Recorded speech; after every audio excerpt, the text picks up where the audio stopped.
There is no reason why you should be going to a grown-ass fucking man and putting your hands on him and not expecting for somebody to punch you in the fucking head. Yeah, I'm sure that guy got up too like, oh my God. Yeah. I bet he was bitching about it when he was trying to start a fight with somebody. Yeah, and Stop it, bro. We're Stop not even it. talking about the story that happened before because nobody knows what happened there besides the people at that bar. What we're just saying is when you look at a person that looks like he was born inside of a prison, right? You leave them alone, especially if you don't scrap yourself. Yeah. That dude looked like he was a cast member of The Office. Yeah. Like, what the fuck were you You look doing? like a Walmart version of Kevin. and Creed combined. Like, bro, what are you doing?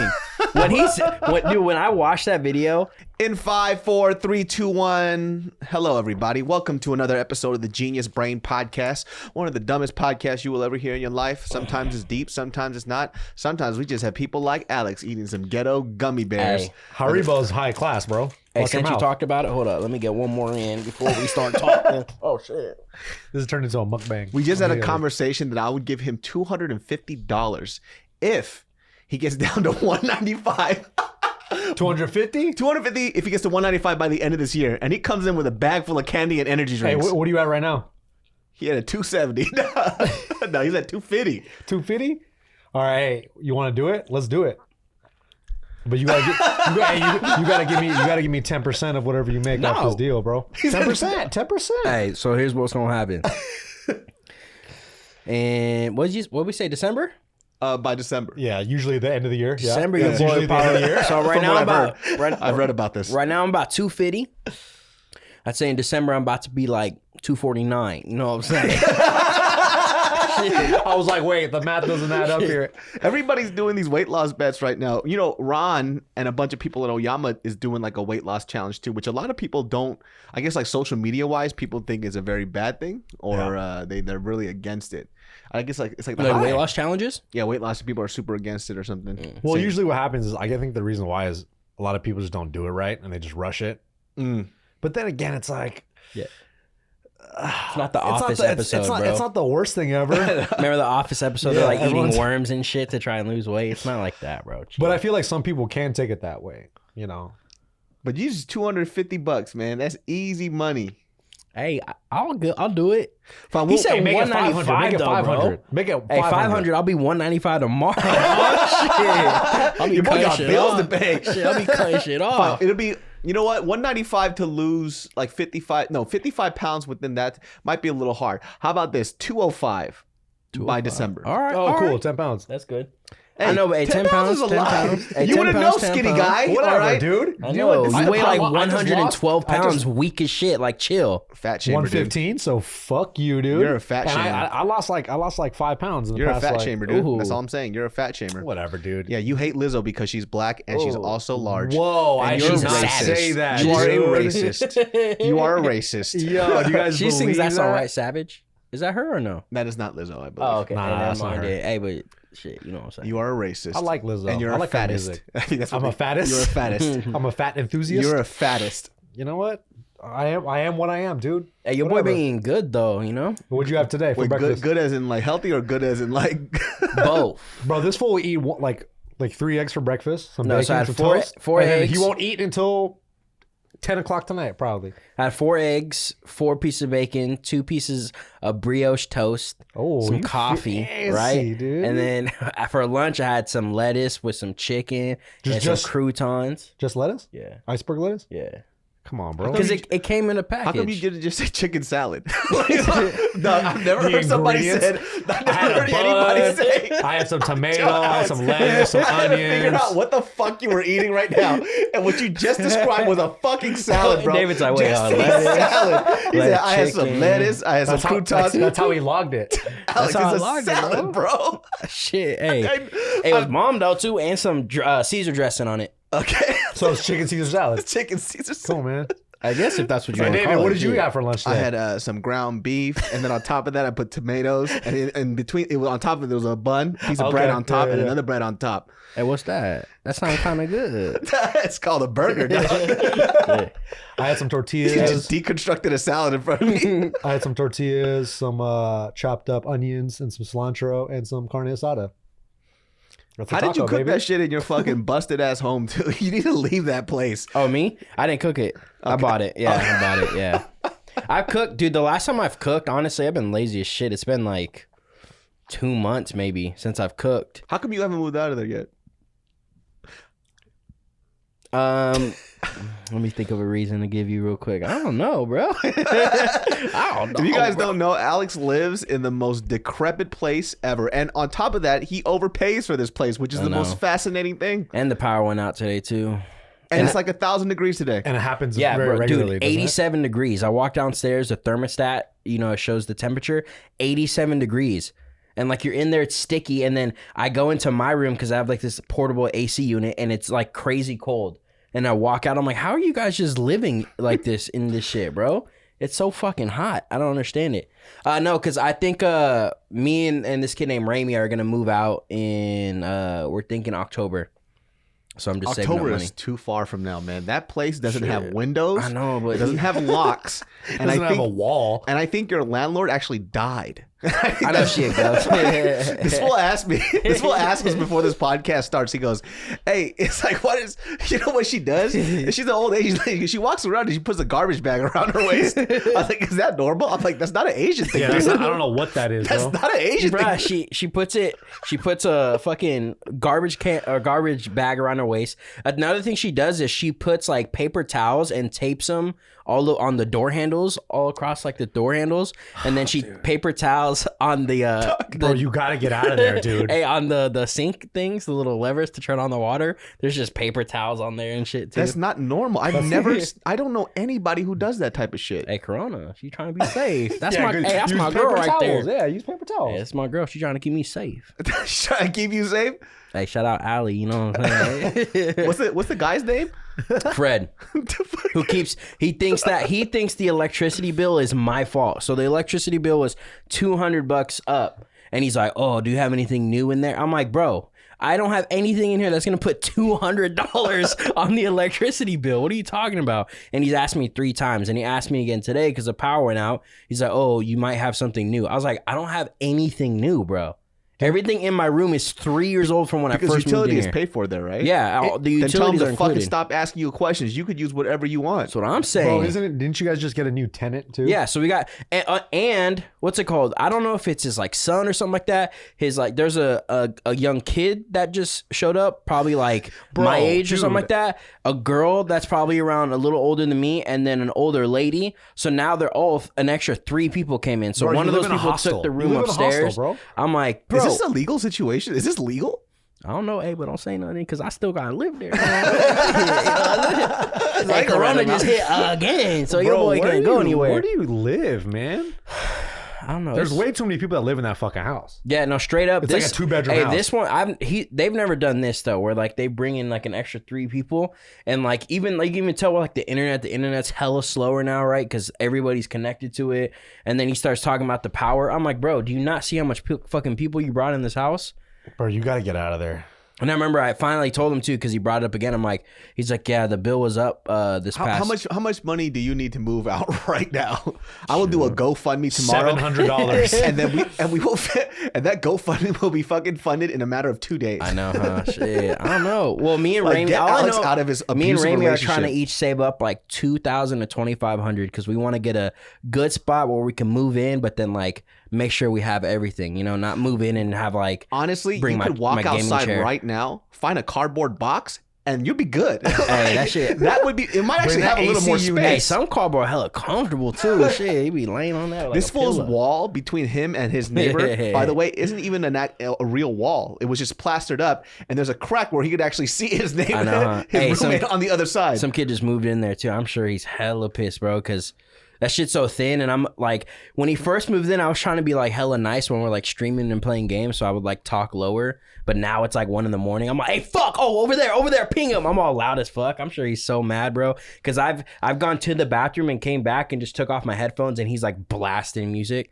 I'm like, oh, he's doing that shit because I'm probably hella fucking loud. But hey, he knew I'm not, so I don't give a fuck. Well, that's on him, bro, for accepting to live there. I know, bro. Because dude, you got to get out of there, bro. You've been there for too long. This is you pay way too much rent. I think if you paid half the amount of rent you're paying now, it would make sense. If you to me. paid $150, it'd be fine, bro. And they haven't raised my rent in like 2 years. How could they? That'd be extortion. What the fuck? It'd be extortion. When I first moved in, it was $640. So I was like, oh, this is kind of cheap, right? And then it went to $690, and it's been at $690 for like 2 years now.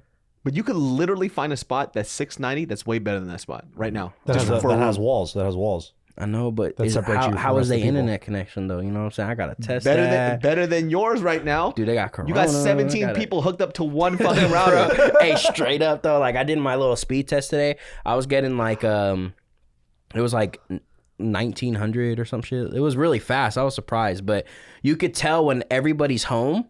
Like, that shit just gets slow, like, fucking slow. I'm just like, God damn, bro.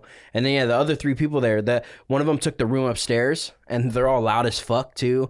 And I'm just like, bro, I'm going to move. Hey, me and my boy Remy are moving, I promise. So this is what Alex has recently been obsessed with playing with games right now. Like, he's been on Xbox playing, what was it? Call of Duty, Warzone, baby. Everybody wants you to play, bro. I cannot play games. I can't do it. I don't care enough to play games. It's just not in me. Like, I don't care. Like, I tried playing a little game today. I installed this little game onto my, what do you call that thing? A computer? And then I tried that. What was the game called? What was it? It's just a little RPG. And I played 10 minutes and I was over it. Yeah. Couldn't do it. Can't do it. I don't understand how you guys, but he's also playing with Max Holloway. Hopefully soon. Hopefully, bro. Max Holloway hit him up. Dude, hey, let's play, bro. Who actually won his fight? Yeah, he won his Let's fucking talk fight, about bro. that. UFC 251, bro. UFC 251, a casuals review. This shit. Well, first of all, we didn't watch most of it. We were already driving on the way there. Yeah, but for the first fight, yeah. the fucking Rose Namajunas fight. That was insane. Which I called, like, to the T. Dog, I think she broke her orbital or something. Did you see her eye? Her shit blew up. That shit was crazy. And Andrade didn't get off a lot of hits on her, except for maybe towards like the last few rounds of the last round or so. Mm-hmm. But when she hit her fucking hard. Dude. Oh, you're talking about the Rose fight. I thought you were talking about the Paige fight. No, the Paige fight. We already said. I didn't even want to watch it. That's the one I called to the T. Paige Van Zandt's a little odd. I didn't know she doesn't need a fight anymore, man. Yeah, she really doesn't. I didn't know that she was talking about free agency because she said that she deserved more money in her fights, which is so odd because, hey, Paige, I want to tell you something. I am not a big fan, but what a weird way to start this. and I think that you are a fantastic human being. I think that you're a martial artist on the level of the UFC. Having said that, you suck. So you're not. I don't. This is somebody who doesn't fight. You know, this is like when we look at sports. Yeah. I don't think it made sense for you to ask for money. I mean, who in that division are you going to take out to ask for more money? Is the question. I feel like Paige is she won't beat the top contenders, but she'll beat everybody else. Like, cause she has some good wins, bro. Yeah, she has some good wins, but for her to ask for more money for her to be a draw, I don't really think so. She could do literally anything else and make so much more money. Yeah, like literally anything. Like moonwalking on her Instagram. Yeah, like that did great. I probably got her fucking couple $1,000. Yeah, I just never was a huge fan of hers. I never thought she's she was real that scrappy. Yeah, she's scrappy. Rat pack. I guess you like her, don't you? I can tell you're defending her. Nah, you know what? Bro, no, it's because when I see her fight, bro, I'm like, dude, she's always in it. Like, she reminds me of like a Raya Faber. She really fights like a Raya Faber to me. Yeah, like real scrappy. That was her old team. They also look just alike. Yeah, they got the same that was her old team too. Yeah. No, she like that's my thing. Is like she's never gonna be like the top. So for her, like she was complaining like, oh, I made way more money on Dancing with the Stars than I ever have in my whole UFC career. And why say that? But I said this verbatim. I was like, when they gave her Amanda Ribas, I'm like, bro, this girl is going to annihilate Paige. They did it on purpose. Oh, for sure. The UFC did that it on was like purpose. they're doing it because they know, okay, like, all right, she's this is her last fight on her contract. She's already saying that she doesn't make enough money. Let's give her a fight where we know that she's gonna lose. So when she tries to come to us like, oh, you need to make us more money, we can be like, but you can't even win. So like, why would we give you? Point? Yeah, why would we give you all this extra money when you can't even win a fight? Because my thing is for her, right? When I see an athlete that says that, whether it's in the UFC or whatnot, you have to think about your draw. Mm-hmm. Like, for example, I understand somebody who's on I say like a losing streak, but I would pay money to watch is somebody like Jeremy Stevens. Yeah. I think he could ask for more money. Doesn't matter, right? It doesn't matter if they lose or not. They're entertaining fighters, and we want to see them in that cage. Yeah. I don't know a single person that says, "Hey, I'm trying to watch the Paige Van Zandt." Yeah, exactly. Only people that think she's like good looking. Like, oh yeah, but she's a draw to casuals, right? Like to people that like, oh, I saw her on Dancing with the Stars or whatever. But outside of that, it's like, and you also have to be active. You have to be winning. And she was injured and she wasn't active. And you have to win in spectacular fashion. Look at Jorge, for instance. Like, you compare his career in the past couple years compared to Paige. You could say Jorge has all the right to ask for way more money. Yeah. With someone like Paige, as far as in a fighting way, probably not. She could be a great analyst maybe or someone like that. But she talks good and shit. Yeah, she's like, a great speaker. I just feel bad because some people like shit on her all the time. But at the same time, it's like, I think she's a good mid-level fighter. For sure. Yeah, I think like an LFA and that type of shit, she'd probably do better. Yeah, but dude, if she's not happy with the UFC pay, she can be happy with the LFA pay. That's the thing is I don't think anywhere she goes. They're like Bellator. Like Bellator's probably not going to pay them out. Yeah. Pay her out at least. I mean, who knows though? Who knows? Yeah, and then they just did the new the Venom deal. You guys saw that? Oh yeah. So Venom's going to be the new Fight Kids. Fight Kids. So supposedly it changes the fighter pay as well too. That's what they're saying. So after, because it's like November that Reebok ends or something like that. Yeah. Venom's taking over, and that's what I was reading, that supposedly the fight brackets or the fighter pay brackets are supposed to be a lot better. You know what? Fighters. That's good. It honestly makes more sense for fucking Venom to do it over the. Of Reebok. Course, yeah, because they've been a fight company for a long time. The Reebok thing was always a little odd for me. Like I was hoping, because they said Nike. That would have been dope. Oh, Nike was going to do it? Oh, man, if it was Nike. They were in negotiations with Nike, I guess. And K-Swiss. Can you believe that? No, I'm joking.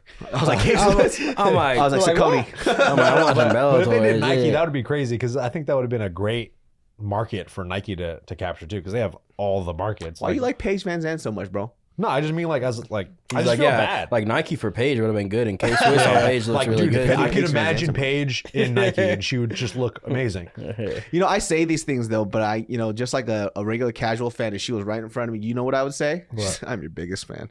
Dude, Tiff works with her cousin, and she's like, oh, she's very nice. Oh, really? Yeah. Well, tell her. I'm sure Paige is nice. I take everything back. My whole thing, I feel bad for any lady that's in that weight class, because I'm like, you have to look forward to Valentina Shevchenko. No, she's gonna fucking kill you, dude. So it's like, all right. So that's what I'm kind of going to. It's like, all right, the UFC's probably looking like, all right, we're trying to, not that they don't like Valentina, but their job is to try and find someone to beat Valentina, or right? to be worth the draw to have her fight. You know? So when you have somebody that's begging for or saying that they need more money, they deserve more money, and they can't even win a fight, and then you look at them like, all right, and then she doesn't even have a chance to win the title. Yeah. So what are we even doing here? Why does this even matter? Let's use her on her last fight to build up this other girl who's actually really good. Yeah. She can win. She was going to get murdered. Dana White literally set that up for her to lose. Oh, of course. And then when they're like, oh, what do you think about Paige and free agency? Dana White's like, I think she should try out free agency. Of course. Damn, bro. As if he didn't plan that shit out.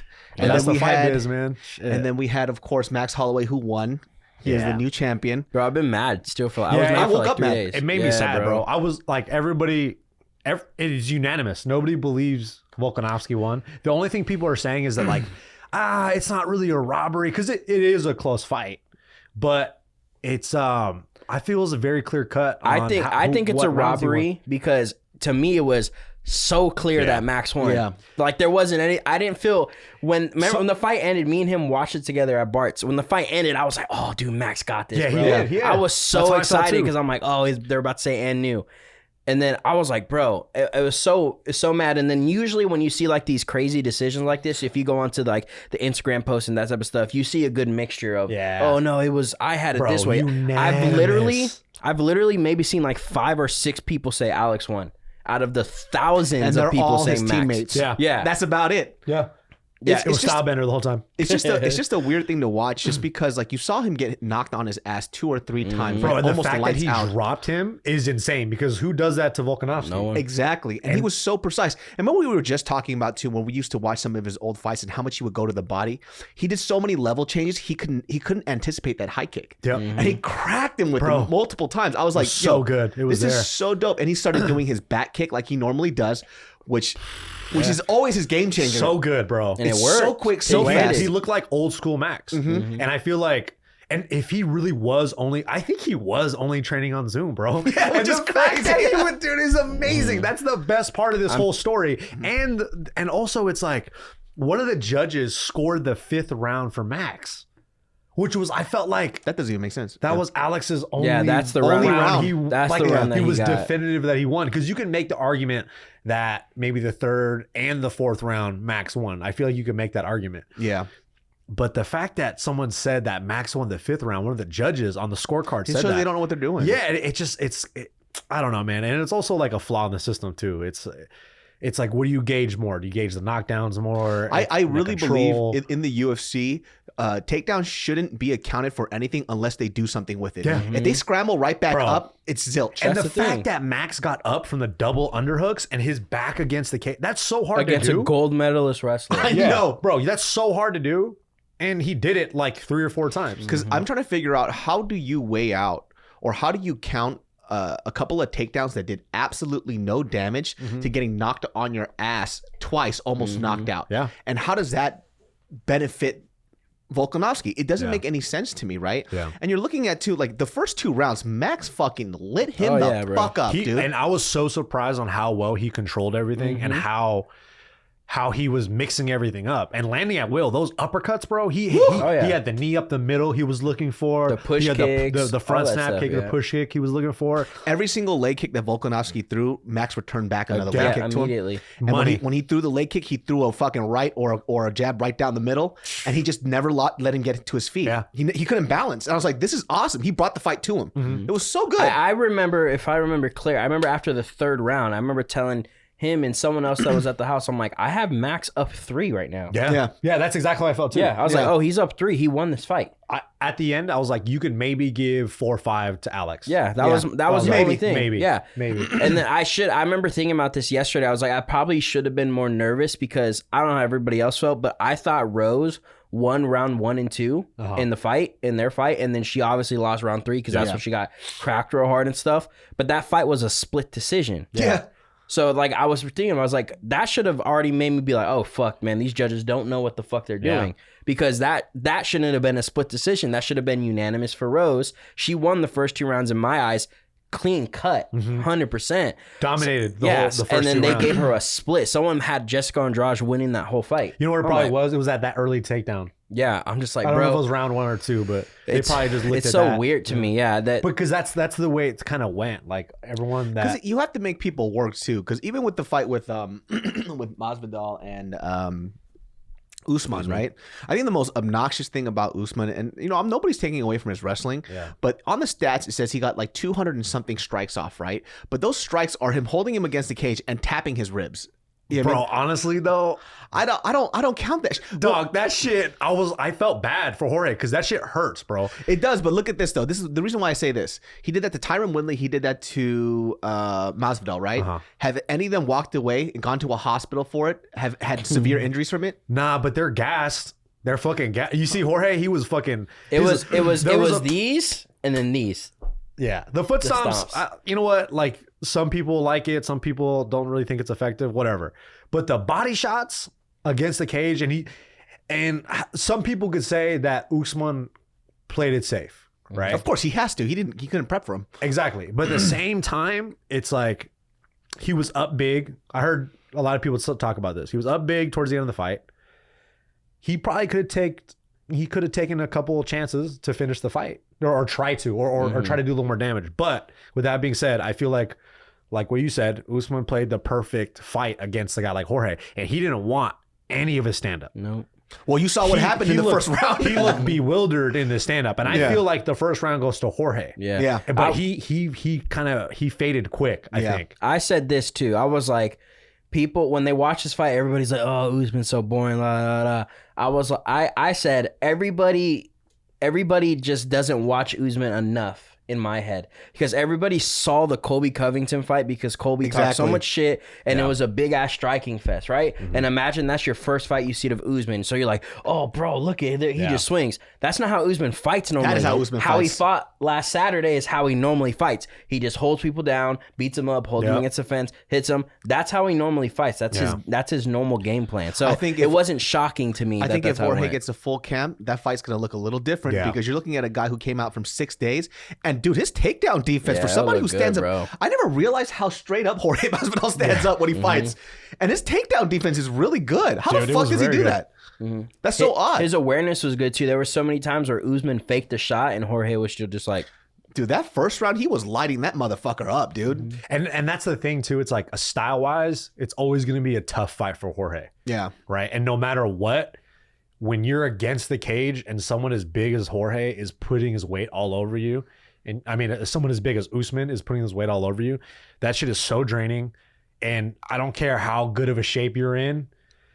After like the first 3 rounds, you're gonna fucking feel it. Your arms are gonna be heavy. You're gonna be gasping for air, and you're always worried about the takedown. Who does that changes the whole aspect of the fight. So that's why when I saw that fight, I was like, man, it made me think about Justin and Habib because it's always, you got to bet on the wrestler a lot of times, man. Like, but Justin's a wrestler too, bro. Yeah, no, he definitely is. But also, it's like Habib, his strong point is his control, and he's gonna be able to, once he gets a hold of most people, he controls them to the point where they can't even understand anything. how Usman's 170 pounds. He's big, bro. He looks so much bigger than Jorge. Yeah, Jorge looked like a child next to him. Dude. I was like, this is not the same weight class. And Usman is jacked too. Yeah, like so it's even more like scary looking at that full. Especially because Masvidal, he went up to 170. He was at 155. Yeah. So when you see Masvidal at 170, he already looks a little more flabbier than you used to see him. Yeah. And then you look at somebody. Yeah, that's true. Right? He does. Because when he was first fighting at 155, he was ripped. He was cut. He was shredded. Yeah, shredded as fuck. Shredded. And then you look at Usman. Usman looks like he's supposed to be fighting at 185. I know. For real, dude. I wonder how that would be if he was at 185. I think him and Izzy. His wrestling would just give people work. It'd be hard to deal with him. Because even for him as a 185er, he's still sizable and big. He's 6 feet tall. Huge as fuck. It doesn't make sense how he gets down to 170. Yeah. The guy's gigantic. Same. That's how I feel about. I always say this about that Paulo Costa guy. I met that fool in person, and I'm just looking at him like, I don't understand how you get to 2 or 185. It makes no sense to me. If someone had a gun to your head and they asked you if Paulo Costa was on steroids or not, what would you say? I would say no, but has taken him. You think he's just somebody who has retained all the juicing powers? So no matter if you're on steroids and you get off, no matter what, you keep something of it. And it's not like he's not an active person, you know? So like say like someone's on steroids and they're training and they get off and they just do nothing, then yeah, you're not going to probably retain especially because he's so young. Yeah, exactly. Yeah. How old is he? He's in his 20s. He's 20. He's not even 30 yet, I don't think. My whole thing is, I mean, if anything, I'm sure he has done something. I'm sure he's experimented with something because meeting him too, I'm like, bro, this fool is big as fuck. Wait, where'd you meet him? So my friend, one of my oldest and longest friends trains at Fight Ready in Arizona. So when I went out there like 2 years ago, he was like, hey, come and take my Muay Thai class because he trains there. So I did, and we trained and we stayed after and did some like bag work and mitt work with each other. And when we were leaving, Lyoto Machida and Paulo Costa were there because they were both training for fights, which Lyoto Machida is fucking huge too, bro. He's taller than me. Yeah, is he? Yeah. He's a big dude too. So like we went over there and we got to meet him. I met him. I met Captain Eric. I met him, the head coach over there for Cejudo and stuff. And yeah, and so yeah, I'm just meeting him. I was like, yo, dude, this fool is big, bro. He's really, really big. But dude, speaking of Cejudo, dude, I think if he came back right now, that belt, Jan wouldn't keep it. I don't think Jan would keep it. Dude, yes. Really? Watching Jan fight Jose, I honestly thought Jose was going to win, and it looked like he was going to until he started gassing. I don't think I don't think Jan's gonna be the champ that long. You know what was so frustrating about that Aldo fight, and I was telling him to while we were watching it, was Aldo's striking is so good. His foot placement was right there to throw that cross, but he was so exhausted he couldn't do it. Dude. Did you see how many times he circled out and it was right there? Yeah. And he was just too tired. I was like, fuck, throw it. That was the one thing I was worried about going into the fight on Aldo. It was seeing how well his gas held up for 5 rounds, especially at 135. Yeah, because after the 3rd round, it was boom. Yeah, dude. Yeah, there was a certain point where both of them were just standing in front of each other, just with high guard and just bumping heads. And then Aldo would step out a little bit, just to the outside. And I'm like, throw it. And he didn't do it. He literally sidestepped and he had a high kick ready. And he was so exhausted, he just stood there. And I was like, I was getting so pissed. I was so frustrated, but it was just, he was so exhausted. He couldn't either he couldn't see it or he just couldn't throw it. And it was a close fight. Even I remember in my head, I thought it. And then when they did the little corner things, both corners were like, hey, it's probably 2-2. Yeah. It's probably 2-2 right now. Bro, which I had it 2-2. I thought Jose won the first 2. And I thought Jan won the next 2. I feel like a guy like Sugar Sean, I feel like he's made to beat the brakes off Peter Yan. Yeah, bro, like just style wise, like the way he strikes and the way he strikes. And he's so long, too. I think Aljamain Sterling runs through Peter Yan, bro. Yeah, I really do. I think, dude, Aljamain's so good, bro. He's so good. I think he's weird. He's so weird. Like his style is literally, you don't know what the fuck he's gonna do. Dude, Sugar Sean and Aljo, what a crazy fight, dude, bro. What a crazy fucking fight. Bro, you forget about Cody Garbrandt. Throw that guy in the fucking mix. And then Marlon, you throw that fool back in the mix. I love Cody. I just want him to fight it like a couple more times before he goes for like the title. And then the dark horse, you see Frankie Edgar. We're gonna see how he does at 135. You know, for some reason, I want him to do well at 135. I feel like Frankie Edgar is gonna be problematic for a lot of people because he's so used to bigger people hitting him, and only until the last few years has he been able to get rocked. Yeah. So if these bigger people haven't been able to knock out Frankie Edgar, what do you think these fucking light ass, what are they gonna do? But then again, it's like how with the same issue with Jose. It's like, what's that? But then again, it's like Frankie. People were saying he could make 125. Yeah, well, that's what I'm saying. Like Frankie's a little different because Frankie never cut. Yeah. He just refused to cut. Yeah. He would just eat whatever the fuck he wants and then fight at that weight class. And that's probably why he has such a long career. Yeah. I mean, he was the 155 champion. Yeah. And he's like 5'5" or some shit like that. He's hella small. Dude, and fought all the best dudes at 145. And his fucking wrestling is money. Yeah, man. And his overall MMA game provides like it's gonna be, he's gonna give so many people problems, hopefully. And I'm really curious to see how he does against Pedro. He beat the shit out of that fucking Yair Rodriguez, dude. Bro, he mauled that He fool. mauled the fuck out of him. Yair, I feel like he just gets not lucky, but he kind of gets lucky. Yeah, he kind of does, man. Dude, because that Korean zombie fight, literally on every judge's scorecard, he lost every round. Bro, and he was lost like every round. He was getting outclassed by Korean Zombie. Yeah. And then lands, he's like, oh, I planned it. I'm like, bro, you did not plan that shit, bro. dude. Like, you threw it. Yeah, I'm sure you knew how to throw it and you've thrown it, but I'm sure your game plan was, all right, guys, when he's rushing, do the turnaround upper, elbow bro, thing. how low percentage is that? Yeah. And how many times have they been trying to set up Yair Rodriguez versus Zabit, bro? Zabit. Dog. And how many times has he dodged that fucking fight, dude? Because Zabit would eat him up, dude. This podcast is brought to you by Molecule. Did you know harmful pollutants are in the air in which you breathe, such as viruses, bacteria, mold, and chemicals? Well, Molecule has your back with its Pico technology that destroys all of that. If you want clean air in your life, you need a Molecule. Traditional air purifiers do not kill all the aforementioned stuff that I just mentioned. There is a difference. And this isn't just fluff. Molecule's claims have been verified with rigorous testing from independent third-party labs. And did you know, my friends, and this is the fascinating part, that Pico technology meets performance criteria in FDA guidance for use in helping reduce risk to exposure to SARS-CoV-2 in healthcare settings during the COVID-19 emergency. Thems is real facts. Genius Brain listeners, for 10% off your first Molecule air purifier order, visit molecule.com and at checkout enter BRAIN. Once again, go to molecule.com, that's with a K, and at checkout enter BRAIN for 10% off your first order of a Molecule purifier. Hey, especially in 3 rounds. I know, 3 rounds. In 4 rounds, I don't know. 3 rounds, he'll eat him up. Hey, Zabit too, I thought was real good. So here's my thing with Yair and Zabit, right? Both of their last fights, they both fought, Yair fought Jeremy Stevens, right? It was supposed to be a 5-round fight the first time. Yair poked him in his eye, and then Jeremy couldn't open his eye, right? Oh, yeah. So they had to That's reschedule right. it. Then they got rescheduled, but it wasn't the main event anymore, so it got put to 3 rounds, okay?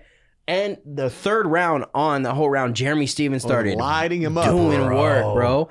And so imagine if there was 2 more rounds, because Yair was fading. Imagine if there's 2 more rounds, Jeremy wins that fight, in my personal opinion. Then you go to the Zabit versus who I think is going to probably be one of the next champs in featherweight, Calvin Kattar. Okay? That fight gets scheduled as a main event, but Zabit, for some reason, is able to convince the UFC to make it a 3-round main event.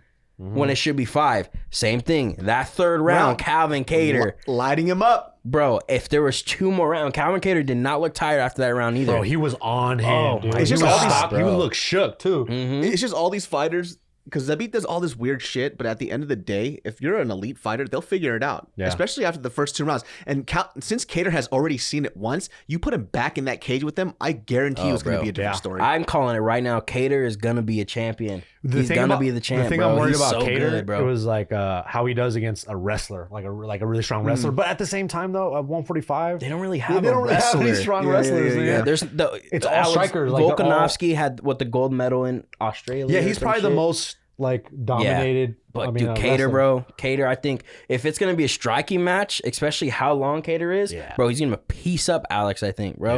Yeah. I think Kattar and Max is a dope fight, bro. That might be next. Dude, I think that's a dope fight, and I'm just like, I love Max though. Oh, shit, we forgot. I'm having trouble hearing you. Oh, who's Cool, that? man. Hey, forgot shit, fucking, girl, I'm doing Dominic a podcast. Cruz is Hey, still chill. active. Dom I wants to know. fight Jose. They were saw talking that. about it. Like, oh, yo, I'll that'd fight be Jose. interesting. See, that'd be a great fight. Jose just, man, that cardio, dude. He was throwing those calf kicks like a motherfucker too, and then he had to make him. He switched him into southpaw. bro. Yeah. He looked You know- great. You know what the other thing though too about Jose is that he throws everything full clip. Yeah. Full clip. Like, and he's trying to knock your fucking block off, which, you know, I don't know. Maybe if you were to kind of change up a little bit and throw a little more pitter patter, he might be able to last a Just little kind bit of longer at select, 135. just be a little selective on his shots a little Yeah. more. But those low kicks, those calf kicks were working. His He made body a shots switch. were working too. But dude, his body The shots. body shots were so money, and this dude called it. He was like, "I think Jose is gonna knock him out with a body shot." And as I was watching that, I was texting Alex, like, "Dude, if this fool drops him with a body shot, I'll give you a the only big old problem, kiss." the only problem with his body shots, it was his version of headhunting. He just kept doing it too much, and so what and happened? and then Peter started catching him. And then he just pop right Yep. back. Yep. So it was just too much. And you know, I was telling him the fight, he was like, he's hunting for that shit too much, Yeah. and then he got countered super fucking Yep. hard. And after that, it was downhill. There was one point too, Josie had him hurt, and the round ended. Right, but it's what started it was a fucking body shot, and I was like, "Oh, he's about to do it. I know it." But yeah, no, Jose looked good. It's just was controlling that fight. cardio. The cardio Yeah, man. failed him, you know. And I have amazing cardio, so I try to tell these guys, you know, you have to get your cardio down so you can. Dog, I'm telling you right now, $266. Oh, city six, City six, bro. $266. That's Oh my 11 bags God. of Cheetos. Woo. That's what I'm saying, dude. Fucking Jetos, dude. Gentle weight. 205. If you get down to 205, I'm working on it too. If you get down to 205 by December, I'll also be by 195. All right, man. Okay. And then we go to Shabu to celebrate. Yeah, if they're open after this fucking COVID pandemic. my Oh, by the God. way, Dude, another shutdown. Shout out to California for being shut down again for people like Brendan Schaub, you fuckface. Yeah. Hey, before we go to this, because we For gotta real, bro. talk about this. I forgot to tell you this. When I was driving to pick up Nick, their UFC's working on Tyron Woodley and Colby Covington right now for August That is 15th. Bro, fucking hopefully dope. Colby fucking accepts the fight, dog. Why does he keep dodging I fights? forgot about that shit, Well, bro. now he probably wants to fight Tyron after the last fight. Oh he yeah, saw. he probably thinks he's gonna go in there and do work. Well, Tyron, and unfortunately, he might. Hey, what if this is the fight where you see old Tyron Woodley back? I'll be so happy because I'm a Tyron fan. Yeah, But bro. these last 2 fights have kind of made me go like, bro, I don't It know hurts if he my should feelings. be It fighting hurts no my more. feelings. Like, See, he doesn't you look guys- like he's in it. If you guys don't watch like UFC or fighting, like Tyron Woodley is considered like one of the best welterweights in UFC history, So right? He good, held bro. that belt for so long, defended it multiple times, and then recently he's just been out in this this kind of skid. Yeah. And it's weird watching him fight because he's so fucking skittish. Like he's so scared to throw. He just was doesn't so look like he wants good. to be there. Yeah. Honestly, like when I saw him walk out for the Kamaru fight, I was like, dude, he doesn't want to fight. Even the fucking the Gilbert Burns one. Yeah, dude. he just looked like he was just hanging out. Yeah. It didn't like he was walking into a cage, you know? And nobody can say too that he's slower. He's not strong. When he throws he's so fucking fast. Yeah. He can knock out anybody at 170 at any time. Yeah. Anytime. He's so good but like I said, I'm a huge Tyron fan, but these last 2 fights, I'm kind of like, bro, I don't know if I want to see him fight again because I feel like I'm just going to keep seeing him lose. Yeah. And I don't want him to lose to somebody like Colby, bro. Yeah, I'm just like, oh man, I don't want that shit to happen. If he just brings it to Kobe, he should be fine. But man. I remember he came into the shop once and I was like, hey, Tyron, when are you going to fight Colby? Man, that bitch don't want none. So I think that's a different type of fight for him. he hates him. Because he hates him. Wants him. Bro, who doesn't want to knock that guy out? Yeah. So Well, I think he would actually come in ready for that one. So I'm excited for that if they make it happen. But even Jorge and Colby is a great fight bruh. too. To watch Colby, be a to great watch fight. Jorge not get taken down or get taken down and get up from Kamaru, I'm like, bro, he might do. I think he trained with Colby for years. He probably full didn't do camp, work. Kobe gets fucking dusted. Dude. And on paper, like based on accolades, and Kamaru isn't as good of a wrestler as Colby, because Colby was a Division 1 like NCAA champ or whatever, All-American, and then Usman was like Division 2, right? Yeah. So, and he's trained with him a lot. So I wonder if Jorge going through a fight camp against Colby with all the wrestling that he's going to bring, I wonder how much more he's going to be prepared to fight Usman again. Like that would be the perfect fight for him to have in the meantime. And then if he knocks out Colby and just shows how well he's able to stop the wrestling, that could get him back to the title shot with Usman, just like that. I feel like Jorge is going to get another title shot pretty easy. I think so, though, too. just because of his draw and how much money He was brings right in. there, bro. Yo, Like, did you guys see the numbers? They It said was that, ridiculous. they said how that they many- did how like many buys? 1.4 million buys. Yeah. what was Habib and Conor? Was that It was 1.6? more, yeah. But they said was this very one, similar. this Yeah. one matched. This one matched right there. Connor and Eddie Alvarez. Ooh, and that was like the biggest one at the time. Yeah. Before So Habib. that's good. I mean, that's good for Jorge. I mean, it's good for Usman too. But we all know that was because of Jorge. And that's wasn't great for the because of UFC Usman. because the Yeah. UFC is like, great, thank God, now we have another star. Because the fact that Conor, I don't think Conor is coming back. I think. Sorry. These fighters don't understand too when they try to negotiate this stuff. I'm always for the fighter, right? I want these fighters to get a lot of money just because you guys are a source of entertainment and you guys are out there battling and hurting yourself for us. They gotta get paid. But what you do also have to realize too is that just because you're a star now doesn't mean somebody else is not going to come in and take your throne. Yeah. There's always somebody else. Every time somebody in the UFC disappeared, and just from my recollection, right? There was a period where fucking like Chuck Liddell and that era, they're like, oh, when these stars are gone, who's going to take over? Somebody came in. George St. Pierre came in. You know, somebody Ronda always Rousey came in. Ronda Rousey came in. There's somebody to always pick that up on where you left off. So I think like Jorge played it smart. He's like, if I'm gonna hurt myself, I gotta make sure it's worth it on the money because I know what I'm worth. And now with this, he's even showed it even more. It was amazing. I think they're gonna do. I think they're gonna do Usman, Gilbert Burns, and then they're gonna do now obviously Tyron and Colby. Leon. And I think they're either gonna do Jorge Leon, and whoever wins that gets the title shot, or they're gonna do Jorge and Nate again. Ooh, I don't even want to watch Nate fight. Yeah, anymore. I I don't love want to that watch dude that too. because Jorge. I think if they actually give it to him again, Jorge's like, all right, let's just do some more cardio because he can't hang with me on the feet. Because I know for a fact Yeah. what's going to happen is like Nate Diaz is going to go into the cage, he's going to sneeze, and all of his scar tissue is going to bust open.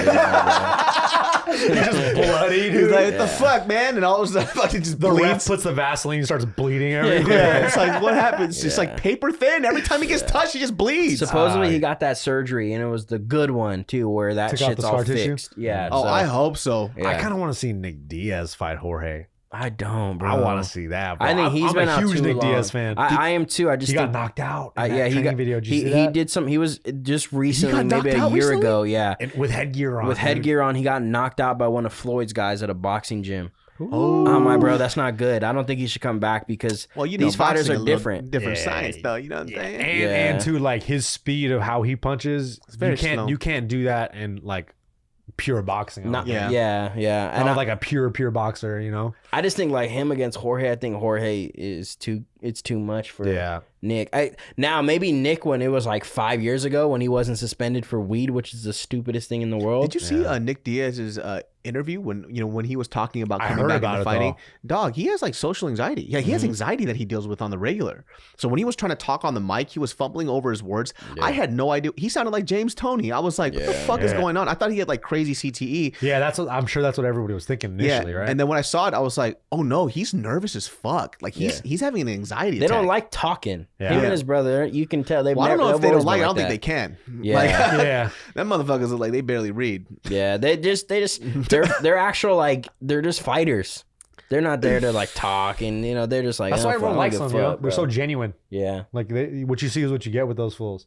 Yeah, I mean they don't really play the game. They just are who they are, and they already have huge draw. Yeah, but yeah, exactly, because they're so real and like hood and all that type of shit. They're a big draw. People if Nick came shit. back, I think it'd be gigantic. Yeah. I think it'd be if huge. he came back, they would make some buco money, which I'm surprised that the UFC isn't giving him what he wants, because I know for a fact if he comes back, everybody's buying that shit. Yeah. Of course, everybody People want is. to watch that. Even, Of course. even older fans now. Probably people that don't even watch UFC anymore, but watched it when he did. They're like, "Oh, Nick's coming. Oh, let's buy this." Dana shit. White, Let's watch this. I know. I got your number. I'll text you later today. Both Diaz brothers on the same fight card. Oh, of course. Talk about the biggest fucking pay-per-view right now. Dana, I'm gonna hit you up later. Don't worry about it. Bro. So if you were to do that, who would Nate fight? Who would Nick fight? See, what's a good fight that's a big draw that would get them to get the people enticed? I don't even think it matters. Just get somebody from Bellator to come over and fight them. I would do. Have them just beat the shit out of them. I would do Nate and Connor, obviously. Oh yeah, Nate that's a Connor good one. 3, Nick Diaz. Middleweight or welterweight? Middleweight. Wait, welterweight. He fights at welterweight. He right? has to be He welterweight. fights at welterweight now. No, but he did middleweight too. Yeah, he I did. think. Yeah. But in the UFC, he did. Think Wait, that- did he both? He did both. He He did fought both. Silva at middleweight. So you pick middle. Nah, let's go 170. Let's go 170. Yeah, I because think middleweight. he's better at welterweight. Yeah. Yeah, welterweight. I'd Because probably the middleweights, bro. Ooh. I'd put him. This is probably gonna sound weird. I put either Cowboy or Mike Perry. Mike Perry. Ooh. Yeah, Mike Perry. That's a good fight. But who's going to be cornering Mike Perry is the question, though. Nate Diaz. Leticia. Oh, you know what? Nate Diaz and Mike Perry. That'd be a good fight. Oh, that'd be Yeah. two fucking because good motherfuckers. actually they're already talking about that. Well, Were Mike they? Perry's trying to get it, but I think Mike Perry obviously gets his fucking ass beat, though. What's going on? Mike Perry ain't fighting from what the UFC just said. Oh, so that's some shit. We got to talk about know. that. So fucking Mike Perry. Okay, here's a little background about Mike Perry. Mike Perry is a psychopath. And he's 2% African. He apparently is 2% African. I think he got... I think we all are, aren't we? So if you don't watch fighting, once again, if you see him fight, the motherfucker's a brawler. Like, he just brawls. He's trying to kill somebody. He's trying to knock somebody's fucking head out every time he goes to a cage. But recently, he's been under a lot of heat and just kind of a lot of controversy because he decided to, number one, fire all of his cornermen, all of his coaches. Dope as hell. And his last fight, he fought Mickey Gall, and he beat him without a cornerman, and he had his new girlfriend, who he barely fucking knows. And she did great, by the way. Just Talk about being the perfect cornerman. She just put ice on She his put ice on back. him. Didn't say much. You're doing good. Yeah, and just gave him what he needed. my favorite thing was this. He was like, "Where do you want me to put the ice, baby?" He goes, "I was like, On my head, oh on my shit, head, on my head, on my head, on my head, Now my neck, now my neck, now my now my neck." neck. I'm like, oh my god, she literally doesn't know what she's doing. Hey, it worked out. And he also gave probably one of the weirdest post-fight interview of all time. Talking about taxes. I just want to ball out and eat, have Mai Tais on the beach. He's like, fuck, I gotta give all my money to Uncle Sam at the end of the year. It's so weird. So the whole thing was he was with Platinum Princess, right? And they were married. Yeah, they got married. So they got married. That was pretty quick too, right? They weren't together for a very long time. So they were together. They actually split up. It was a big thing. And I remember watching it because I followed both of them, and they was like, oh, he just has too much of a wandering guy. That's what she used to say. So they were split up. And then they got back together and they got married. And I remember it was like a big thing in the UFC. Like the UFC posted about it and all that type of stuff. They got married.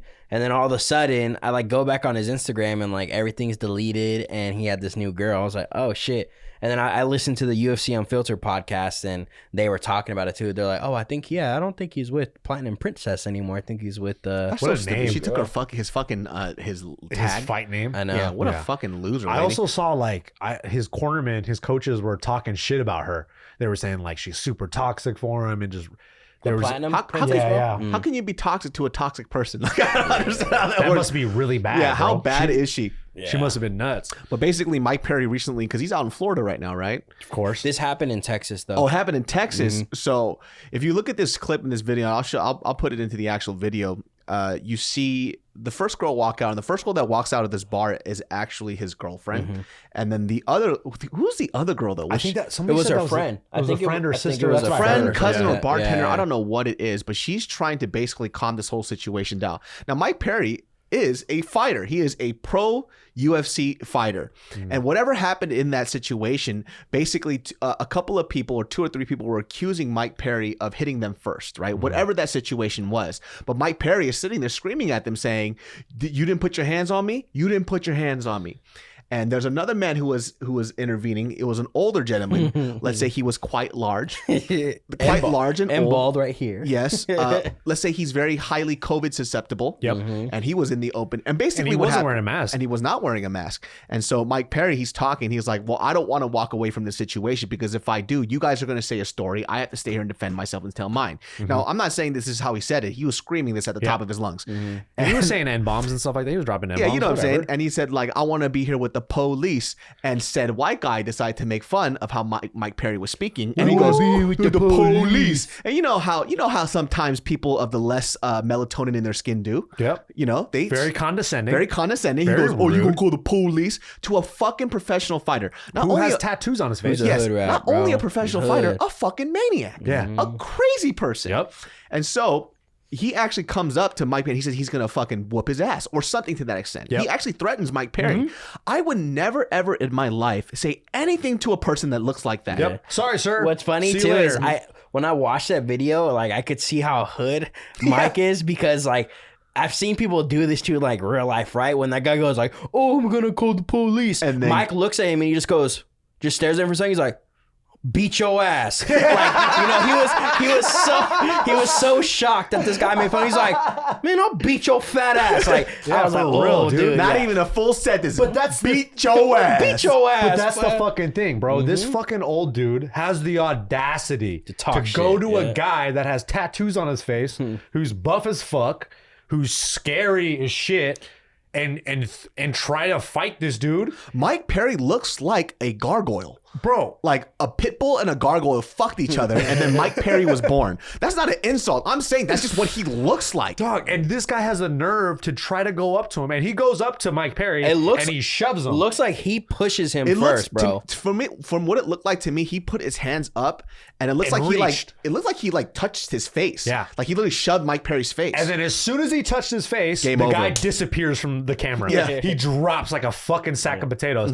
And honestly, that's what you fucking get, bro. If you're gonna say I'm gonna call the cops, you sit back, you And wait you for call the the cops. cops. Exactly. There's no reason why you should be going to a grown ass fucking man and putting your hands on him and not expecting for somebody to punch you in the fucking head. Yeah, I'm sure that guy got up too, like, "Oh my god." Yeah. I bet he was bitching about it when he was trying to start a fight with somebody. yeah, and Stop it, bro. We're Stop not even it. talking about the story that happened before because nobody knows what happened there Yeah. besides the people at that bar.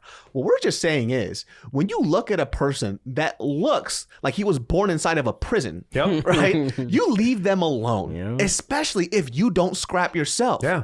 That dude looked like he was a cast member of The Office. Yeah. Like what the fuck were you You look doing? like a Walmart version of Kevin. and Creed combined. Like, Exactly. bro, what are you doing? When I watched that video, like if no one even put the title like, "Oh, Mike Perry punched somebody," I would have known just when he goes, "Oh, I'm gonna call the police," and it was that guy. and I see Mike go, and I just see Mike look at him and go, "Beat your fat ass." I'm like, oh, he's about to fucking sock Bro. this fool, and it's exactly what happened. That's like I said, I don't know what happened. So say if Mike was in there actually punching a fuck ton of people and shit before, then it's a little different. But even on that, I'm like, you fucking pushed him first, bro. Are you gonna like, fuck with the guy? What do you expect? You pushed him first. You're gonna fuck with the guy that punched a bunch of people? Yeah, exactly. You better be ready to fucking throw down, bro. And that's the thing is like people, and we talk about this all the time. Like if you're gonna get in someone's face and talk all this shit, you better be ready for to get knocked out or to knock somebody out. I don't understand why that man couldn't assess the situation. It's like, dude, Mike Perry looks like he has 7 different types of hepatitis. Like, he will fucking kill you. Yeah. Like, I don't understand that shit. Like, why would you do that? People don't think shit like that is going to happen to him until it does. So I'll tell you this one story. So I got kicked out of this 124 hours because I socked a dude in the face super fucking hard. Christ, dude.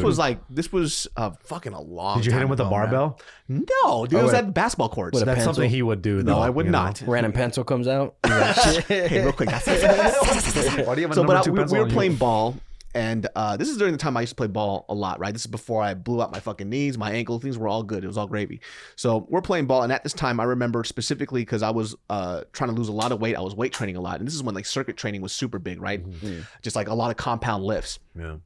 I just worked out a shit ton, and then afterwards I would try to burn off a few more calories just by playing ball because I enjoyed it a lot. So we're at the courts, we're playing. I'm not that great, but I was decent back in the day, right? I was a lot more fit, a lot more explosive. David got some game. We played. David got some game. Look at these kneecaps as they crack. But I have remnants of it now. But we're playing super casual. This dude was not that fucking good. You know the guys on the basketball courts that I call them the coach, where they just scream at everybody on the fucking court, even though they're the fucking worst player ever. And they never even run to the other side either. Exactly. And they're always walking like, fuck, bro. Like, he is... It's like, were you there? He was that guy to the fucking T. And so I'm over here. I was a pretty big guy, but I was a lot more muscular than I am now. So I would just post up and just shoot it on the dude, right? Mm-hmm. So post up, bank it off. Post up, bank it off. It was my Tim Duncan days. I was a huge Tim Duncan fan. Still am to this day. Mm-hmm. Love Tim Duncan. And so first game, it was a very small court. There wasn't anybody else there, so we were allowed to run it back. So we ran it back. And the second one, this motherfucker just starts fouling the shit out of me. I'm talking about not like foul, like grab my wrist. I'm talking about I'm going up for a layup and he tries to shoulder bump me out of the air. Stop it. And so long story short with this, I get really fucking pissed and I'm just like mad, but I'm still trying to keep it super casual. During this time, me and Jesus Christ were really tight. So I'm trying to keep it really religious. So I looked at him, I was like, does this look like a game of fucking NBA Jam? Keep your fucking elbows down. Praise the Lord. And so he's like, oh, that's cool that you said at the end. But the guy was just getting, obviously, you know, people started laughing and they were giggling because I was clowning on this dude. Right? Classic David. So right? I was clowning on this dude, and then he gets super up in my face, and he's like, "Well, let's run back a third one." This is after the second one we already beat him. So first one we won, second one we did. He wanted to run back a third one. Nobody wants to run a third one back. Yeah. When he already beat you twice. And it's not a 5-game series, my guy. Like, come on. Yeah, because this was super late at night, so nobody was really there at the court. So we're like, I don't want to run a third game back with you. We already beat you guys. Damn. Exactly. So we're gonna let somebody else cycle out. Then he was like, well. Basically, he called me a bitch. And I'm like, okay, bitch is a fighting word. Unless we're doing it in a joking way or you and I are friends, something's going to happen, right? And so I was like, you just call me a bitch? He goes, yeah, you're a little bitch. What are you going to do about it, right? And he looks at me, and then he fucking shoves me, and then he throws the fucking ball at me. Oh. And I'm trying to keep my fucking cool, right? And then literally he's in front of my face. He goes, do something. I'm like, okay. And then crack. I just cracked him right in the fucking face. Good. Boom. Head hits the floor. That's all I did. You knocked him out? I knocked him out. And then he just what race was he? The floor. Huh? What race was he? He's a white guy. Of course he is. He fucking classic. Boom. Hits his face, hits the floor, and he's just over here just mumbling out of his fucking mouth. Because number one, I'm pretty sure he kind of got knocked out because we just ran a game and we were all breathing kind of heavy. And he didn't expect me to sock him, but he literally said, do something. Wow. What the fuck did you think was going to happen? Asshole, and guys. he threw a ball cancel at me. David So, guys. Dude, basketball, I feel like so much fights, bro. Dude, because when I play too, and I've always been the same way, because I'm not tall or anything, but I know I'm like a small like tree. So like people can't like push me, you know? Like I can sit here and if you run into me, I'm not gonna move. Who's moving? Exactly. So I remember freshman year we were playing basketball and that's how I've always played. I'm like, I know I have to adapt to a certain style, right? Small tree. So they try to run into me and I'll be all aggressive and shit, right? And I remember this one kid, he kept doing it and he couldn't get past me and he was getting irritated, right? So like when he would check me, the ball was like trying to throw it all hard and shit, right? So then like 3 days later in PE, this is freshman year, we're playing softball. And I'm like, it's his turn to bat. And I'm like, hey, it's your turn. And he just doesn't say anything, just looks straight. I'm like, hey, it's your turn. Doesn't do it. I'm like, hey, yo, your turn to bat. It's like, I don't listen to bitches. Ooh, why would he say that? And I'm like, why? I was like, oh, what was that? I was like, I don't listen to bitches. I was like, really? I'm like, seems like you're the bitch because you're over there saying it, right? And then he comes over into my face. He's like, what? What? I'm like, what? You're the one fucking mad. What? He goes to push me. Reflexes. Bro. Bah. Boom. And I pushed his chest right. And it was one of these pushes too, where it goes like this. You know? I've never done that to anybody. Have you ever seen 300 where the guy gets kicked into the well? That's Alice with one hand. Your head goes forward and like your neck goes back and shit. He's touching his toes and shit. Yeah, bro. So I see people get pushed so hard mid-sentence or this noise comes out where they go, exactly. That's exactly what happened. he's like this, It right? looks like you're the... But this kid made himself look like such a bitch in front of everybody, right? Because Oh I push him God. and he stops and I'm like, what? And he's like, man, oh shit, I don't know why you being so fucking mean, bro. When we were playing basketball, you being all rough and he's shit. bringing up all shit. I was like, bro, that was like fucking 4 days ago. And he's like, yeah, but still, bro, like I'm just trying to be cool. You're over there being all aggressive. I'm like, this was 4 days ago. I'm like, Call me a dude, bitch. I know. And You then call me a bitch. so he was just like, man, whatever. And then goes to the back of the line. I'm like, what the fuck? He goes to the back of a line with his neck like this know. because it's forever busted. Everybody just looked at him too, and I'm just like, what the fuck? And I was new at the school because the middle school I went to, the high school it led into was closed campus, and we didn't live by the school, so I had to go to a different school. So that was funny because all these people that were there knew him because they all went to the school right next to that high school, and I was just the new kid. So it was funny because a lot of people were talking to me after that, like, damn, man, you made that fool look like a fucking hate that bitch, guy. bro. You made that fool look like a bitch. I just don't I'm like, understand the aggression part too, right? And I'm not saying that in all these altercations I always won, but that was just one where I just happened to. Let me tell you something, I sucker punched the shit out of that motherfucker. Bro, basketball brings the It fucking starts worst fights, out of people, bro. dog. People get mad. That's why I never. I still enjoy playing basketball every now and then, but you'll never ever see me play a serious game of ball ever again because there's no point. Nah, it's bro. just supposed to be fun. If you get mad at me for not being good, then I'm just gonna walk off the court because there's no For point. real. And don't try to come down that middle when I'm there. That's all I'm saying. This Yeah, fool's gonna- don't try posting up on this fucking guy. That's all I'm Good luck. saying. Well, I remember one time we played in a basketball league, and one of our teammates got in a fight with the other team, and I went in and tried to break everything up, like yo, chill. And then this little like Mexican dude comes up, and like I'm facing this way. He comes over from behind. He grabbed, and I'm like probably like 130 or something like that, but he Probably wasn't. like 112. I was probably like 98 pounds. And this dude grabbed me by the neck and then just shoved me. And then I was like, what the fuck, bro? I'm like, I'm trying to break up the fight. He's like, you want to fucking go? I will fight you right now. I was like, fuck you. I'll fight you. And we're in the middle of a game. And I was like, bro. And all I said was, dog, you don't want to fight me right now because you know that people are going to break it up. Yeah. Like, what are you talking about? Like, stop it. Yeah. I was like, if you want to fight, we can do it after the game. But let's continue the fucking game. But then sure enough, the game ended. This dude fucking runs out the way. Of course.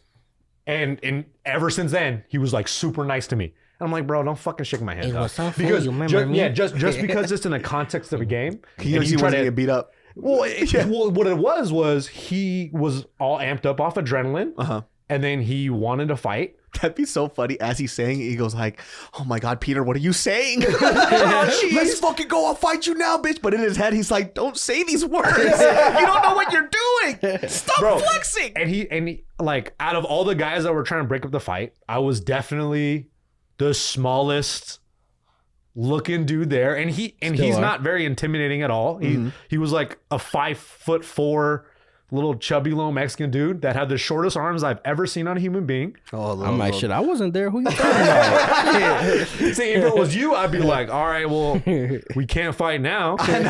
Well, maybe later then. It's like, fight me inside the principal office. Exactly. I fucking dare you. But it shows that when people try to get in your face, they're not. A lot of the times they're not really about it. You just have to assess the situation. Like if even with these like stories, like back when I was younger, and I felt like fighting was just something that you had to do, just kind of growing up where I grew up. You would just look like a bitch, or you were just gonna get bullied for the rest of your life. So at least if you stood up for yourself, you got beat up once. You just get beat up that one time, and then you're good. But if you continually let it happen, it would make your school year the worst. I feel like there's always that one moment, right? That one moment you either get your ass beat and then you have to like kind of deal with shit later on and like redeem yourself, or you beat someone's ass and then you're good. For Exactly. And I got lucky kind of with that because I've already told this story on the podcast. My very first fight where I got in the fight on the playground and I knocked the kid out in 6th grade, and that would I never had issues ever growing up, even being, you know, like shorter and heavier set and stuff like that. But just people remembered that. People remember these small things. Like when I stabbed that kid, people remembered me as a guy who stabbed. I remember you too, and I lived in a different state. You know what I'm saying? I heard of that story. I was in Arizona. Yo, Alex doesn't tell the other stories where he just bullies people. Alex is a fucking bully, dude. He bullies me. He bullies David. He bullies everyone in our fucking group.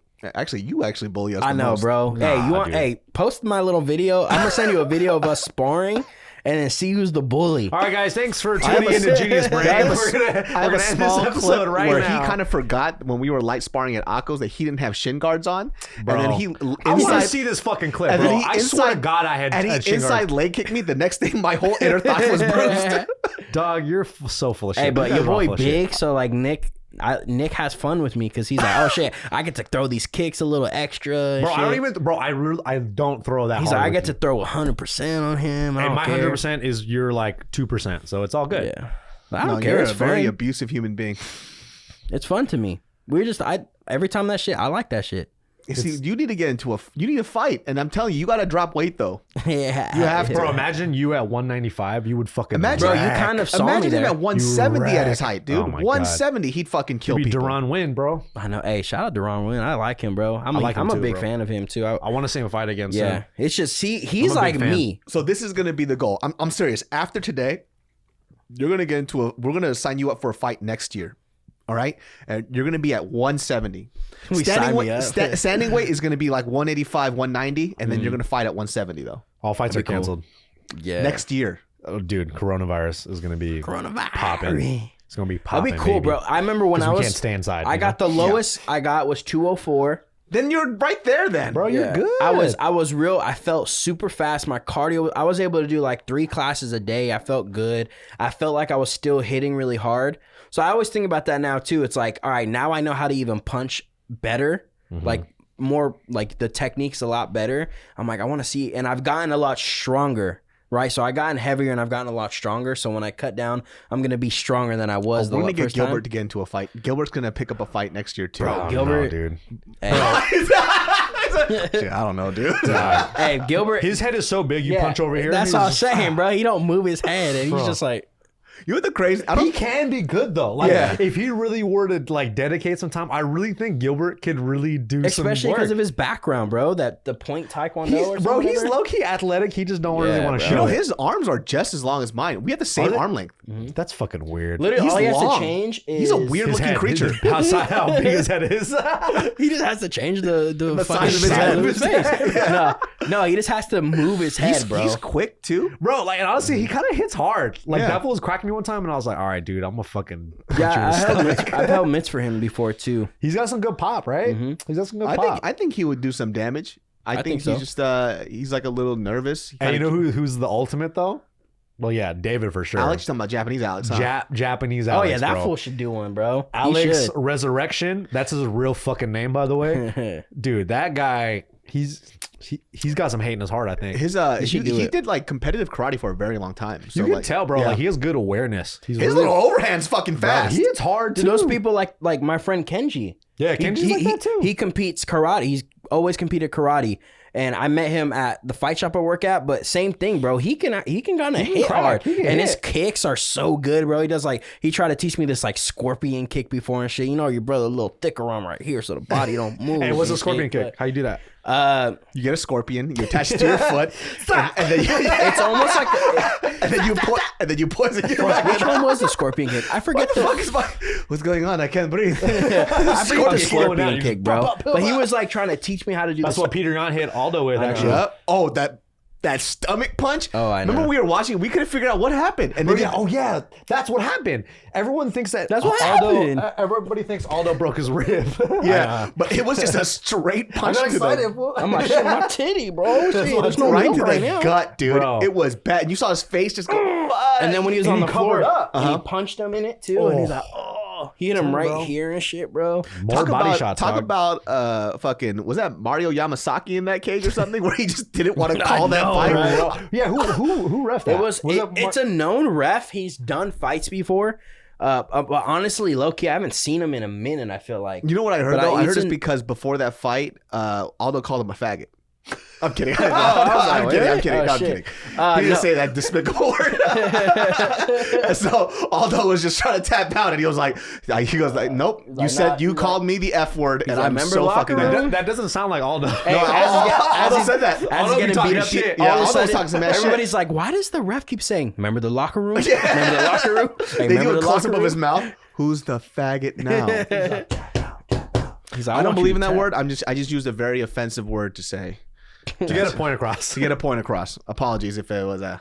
But yeah, no, it was a cool card. I feel like I watched all the fights before, like at home before we went and saw them. It was every time I bet good. on the fights, it's always a weird night of fights. Yeah, because it kind of was like, it felt like, oh man, it's Fight Island. It's the first fight card, but it did kind of feel a little like, I don't want to say off, but it I don't know, for me at least, it didn't really live up to the expectations of like kind of what I thought was going to be. Want to know why? Card. Why? It's because Max Holloway got robbed, bro. Yeah.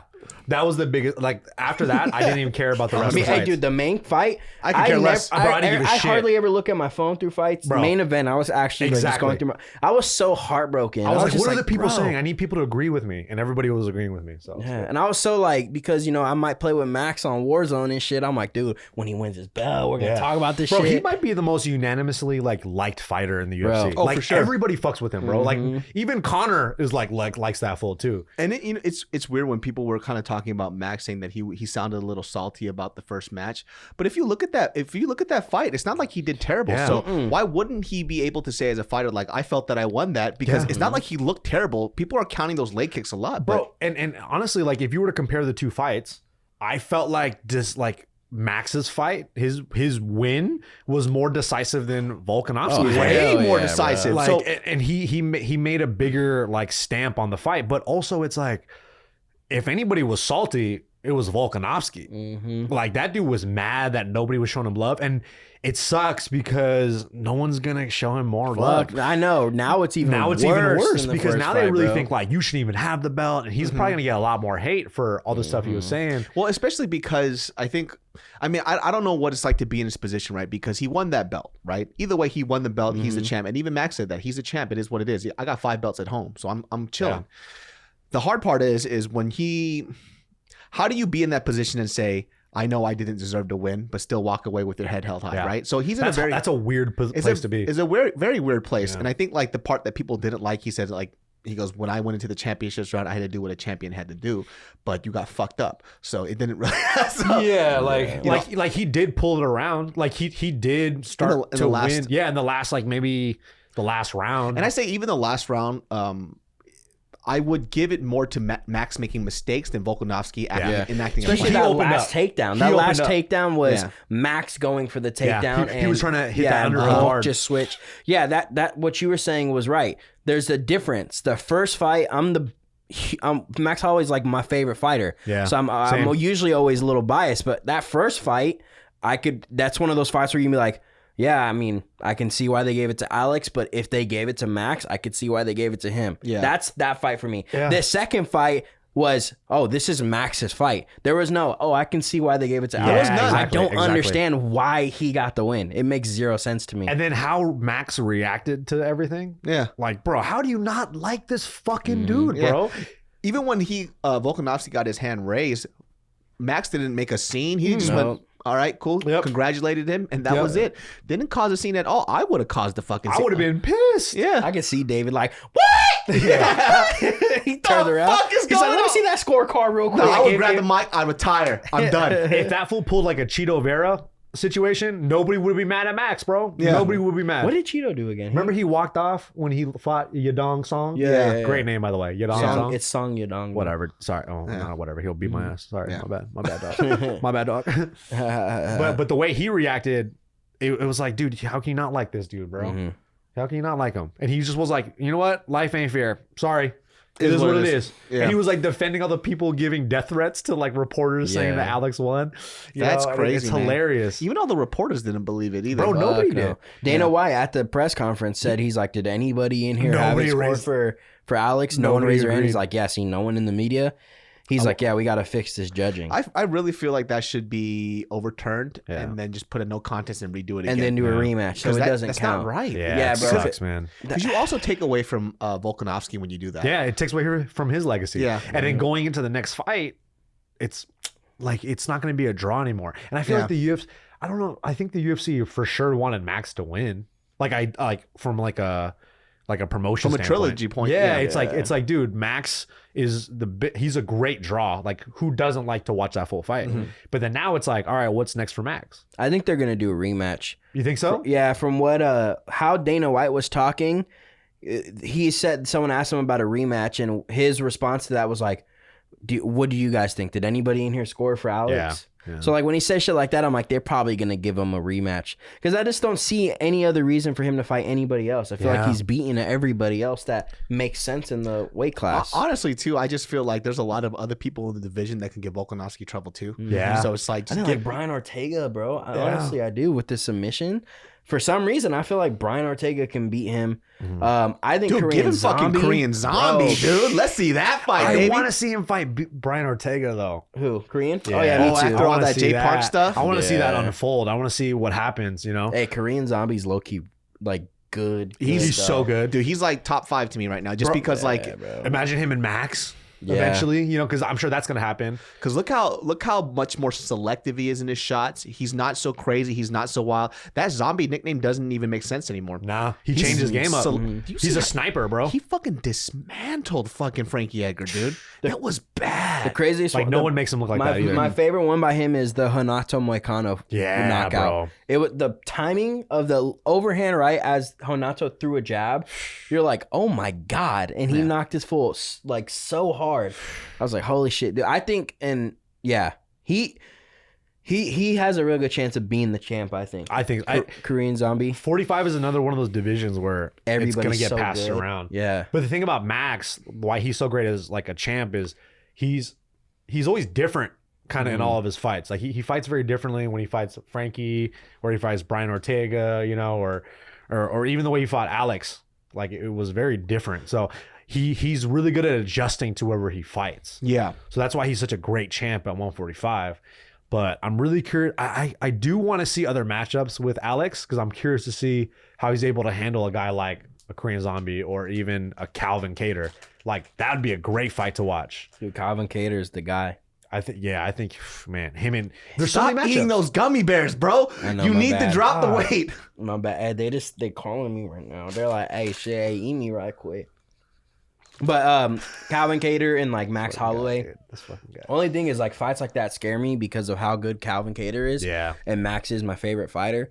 So I'm like, fuck. I want to see that. I want it to happen, but I don't because like Calvin Kattar has a good chance of winning, I think. And I still think my boy Kevin Lee takes it all, dude. That's my main man, dude. Dude, you really like Kevin Lee. I really like Kevin Lee, and I don't. It's not because of his personality. It's not because of I think his personality sucks. I think. What the fuck? I think his fucking mic presence is terrible, dude. I think it's just so awkward. It's so weird. But when I see him on his game and he's on point, I see such championship qualities. It's so weird. Like when he's on point, he's fucking on point. I don't think there's a single person that could touch him when he's mentally ready and prepared. Right? Yeah. You saw what he did to fucking Gillespie. Like you saw that shit. Yeah. And he looked ready. And the next fight, I was like, who is this guy?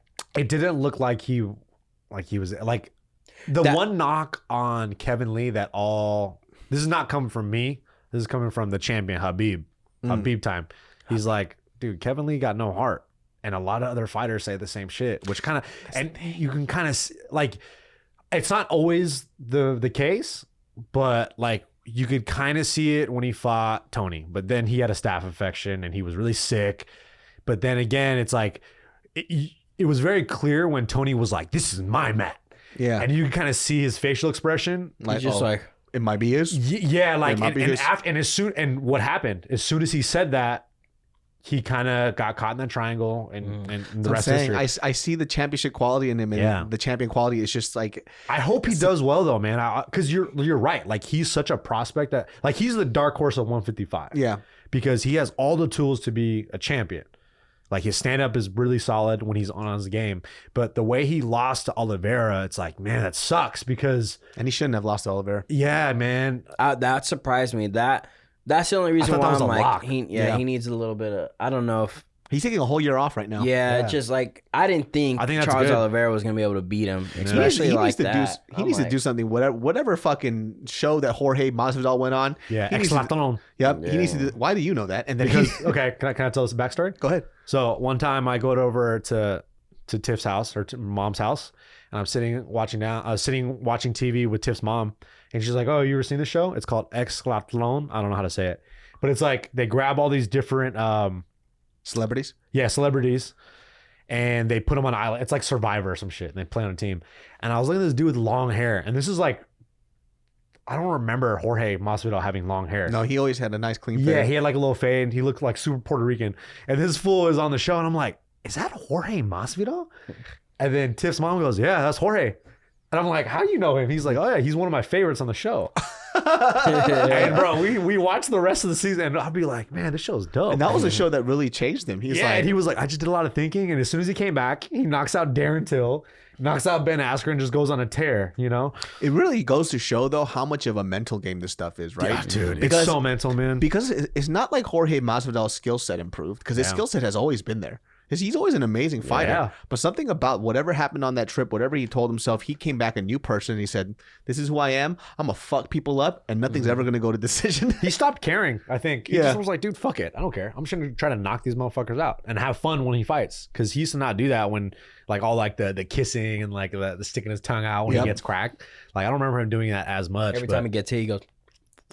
Bro, and the way, dog, I don't think Usman like touched him on the feet. I don't think he hit him at all. And the way he had a couple of moving. He had a couple of jabs. He had a couple of jabs here and there, but I just remember that first round. He started opening up on his legs, and his fucking his flurry was so quick, bro. And then that made me think like, oh man, this fight is not the way I thought it was gonna go. Yeah, like how he was able to like. It looked like he flustered Usman a little bit, but Usman came back and implemented his game plan. Who's in Usman's corner though? Yeah, man. Fucking Whitman, and dude. Bo Nickel, bro. That fool. I mean, no, that was in Horace. No, that was Horace. But Whitman was just giving out that fucking great advice. Dog. Champion, bro. Yeah. Like, that dude is such a good coach. His fighters were winning that day, too. Fuck. Rose and fucking Usman. Did he corner Rose? Yeah. He cornered Rose. Yeah. Well, he's not the main coach in there. Pat Barry is. Yeah, so Rose won, Usman won. Gaethje won, and then he's gonna win again against Habib. So it's like he's the greatest coach, bro. You know, Rose. Even Rose coming back for her first fight in a while, and it was back to back with Andrade. I was like, damn, that's pretty tough for coming right back into. Bro, she's so good. Like her stand up is probably I think might be the best in the like. It's the prettiest to me, at least to watch. Like she's my favorite fighter to watch. From a stand-up perspective. Her fucking jab. Oh, bro, her hand. Just the rhythm. And she, like, if you ever seen Trevor Whitman, like, hit or kind of move or shadow box, it's almost identical. It's kind of cool. Like, how light she is on her feet. And then her other cornerman, he fought in the UFC. I forgot his name. It was like Chico Camus. Chico Camus, he was a 125er. I don't know if he still fights. But that dude, he's slick, bro. Like, fights almost like Rose, kind of, but at 125, I don't think he fights anymore. But just watching how they all move and how they all move out of that camp, man, they're fun to watch because they're very footwork heavy. She's so bouncy and light on her feet. Man. How come we don't look like in that? And out. Huh? How come we don't look like that when we fight? But then when you fucking kick someone's knee, then it's all over. Let's not talk about that. It's all over. Let's not even talk about that. I wonder how she does kind of like that. I wonder how she does against like Zhang Weili. Yeah, Zhang Weili's a different beast though. That's what I'm saying. Because like my whole thing is Zhang Weili knocked out Jessica Andrade. Yeah, in the worst fashion ever. She mauled her. Yeah, so she mauled a mauler. So like Rose got hit and it showed a lot of damage in this fight, right? Yeah. So I'm kind of the first time in like. Yeah, I've never seen her look like that. Ever. Yeah, so I'm kind of like, How does she do against Zhang Weili? I don't think she does well against Zhang Weili at all. I think she does, dude. I think she can. I think she can. I think she has the finesse, bro. Because I don't think Zhang Weili. I mean, I know she comes forward, but she's not like a bulldog like Andrade is. But you saw what happened with her and Joanna Jędrzejczyk, right? Because I do believe this too. Joanna Jędrzejczyk has great fucking stand-up, her stand-up is so money, which is amazing, right? If we're talking about fucking rhythm and precision, Joanna has that shit. Yeah. And then what Zhang Weili was doing, she would even take a few hits from her just so she could return one back harder. Imagine if she connects that on fucking Rose's face. That's true. That's true. Yeah. But then again, like MMA math doesn't really work. But I feel like. But then she's also really long. Yeah. Super long. And I think Rose will make the adjustments. I think she has better feet placement too than Joanna does. So I think she's gonna be able to strike and go in, or she'll land those three, and while Wang Jie whatever is waiting to hit her, like she's not gonna be there like Joanna was. Yeah, because Joanna just dug her feet in the ground. It looked like she was content with just kind of trading with her. Dude, she looked like the Elephant Man after that fight. Bro, dude. that might have been the craziest hematoma ever. Afterwards, her whole face was purple. Oh, yeah, bro. I was like, oh shit. She looked like a fucking alien, dude. Nobody should want to fight after watching that.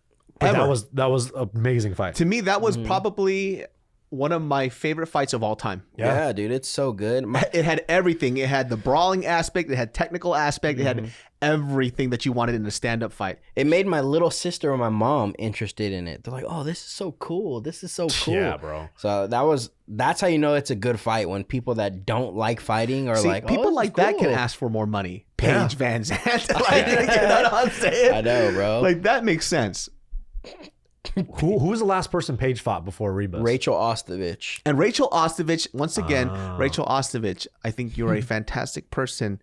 I think you suck. You're not good. Who thinks that Rachel Ostovich is a good fighter? Who? There we go. Exactly. Nobody. She comes out in that I just haven't seen her fight that much. I seen her arm get popped by Paige Van Zandt. I seen her submit somebody. By accident? That like on the Ultimate Fighter, like the season finale, she won that fight by submission. He wasn't even sure when he said that. No, she did. She won it by submission. But here's my thing with that weight class. I'm like, bro, I think just everybody doesn't look that good because of who the champ is. I keep thinking they're 115. Yeah, no, 125. I keep thinking they're 115. No one is touching Valentina. Bro, Rebus Rebus is good, I but don't think not yet, at least. I know she's a prospect, but it sucks because there's like, who's Rebus gonna fight next? Maybe like a Jessica I or like a Cynthia Calvillo or something. They gotta do some hunting to find some. Oh yeah, Cynthia Calvillo's in the top now because she was a 115.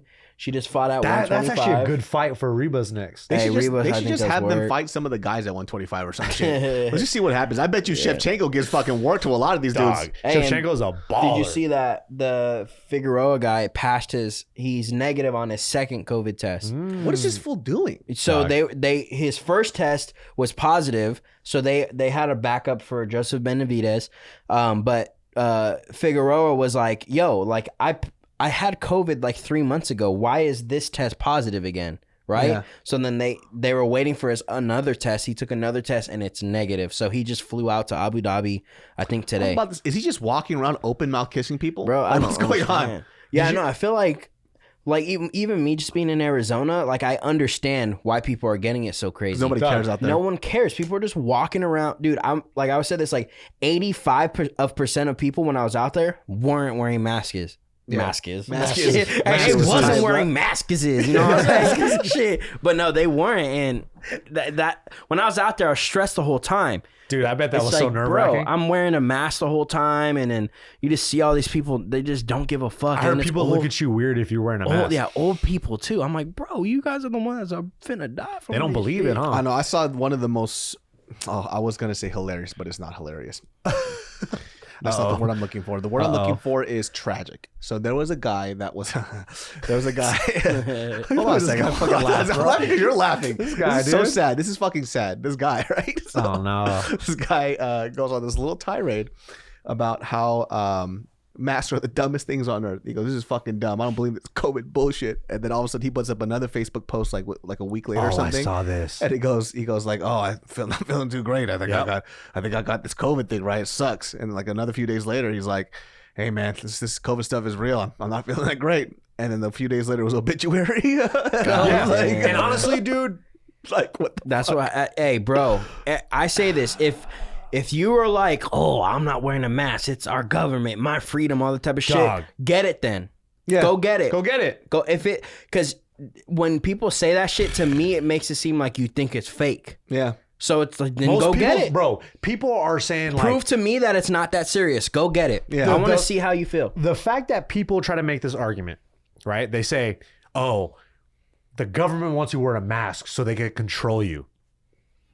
I've seen that. I've seen that from multiple people that I follow. Yeah. That I'm like, oh, bro, what the fuck are you talking about? Dude, you want to talk about a fucking reach. Dog. That's a reach. Okay, why would they want to control you? What the fuck value do you bring to the world? What the fuck's a cotton mask gonna do? Exactly, dog. And this guy, I saw this one video where he puts a mesh mask on and he's like, see, this is just proof that nobody said shit to me. The guy at Walmart, right? Yeah, and he's like, this just shows that the government is trying to control you. Don't be a sheep. I saw that shit too. You know, and it's like, air can get in. It's like, okay, bro, you're wearing the mask that's mesh. What does that prove? Yeah. That doesn't prove fucking anything. My thing about that story is he was like, see, I wore this mask because it's a dirt bike mask. It's just like mesh. You can breathe in and out of it. It doesn't protect anything. He's like, I wore it around the store. Yeah, I had people looking at me weird, but no one came up and asked me about it. I'm like, yeah, no one's trying to get close to people. Yeah, why the fuck would they come up to you and be like, hey, can I see your mask real quick? No one's gonna do that shit, you fucking idiot. Obviously he's low-key scared because you even chose to wear it. Yeah. And I think half of these people that choose not to wear a mask, do shit like that, are only doing it for fucking clout on Instagram and YouTube. Because I feel like everybody that doesn't do it is the same people that are posting all about it. Yeah. They're the most active on this shit. It's like, shut the fuck up. It's just so fucking annoying because this is the thing too. It's like something like a mask, right? People are always trying to politicize these things. Like these things, it's just human decency. Dog. And so, you know, everybody wants to bring up the whole thing of like, well, they're just cloth masks. They're not gonna, if the virus can get in, they can. I was like, yeah, that's true. But this is just a proven fact. It just reduces the chance by a significant amount. A significant amount. It's people something always simple. try to argue that, bro. Yeah. And then I'm like, and people were always saying like, you know, the science doesn't. Okay, show me the science. Yeah. What literature, what studies have you shown that the masks don't do shit? Yeah. Show it to me.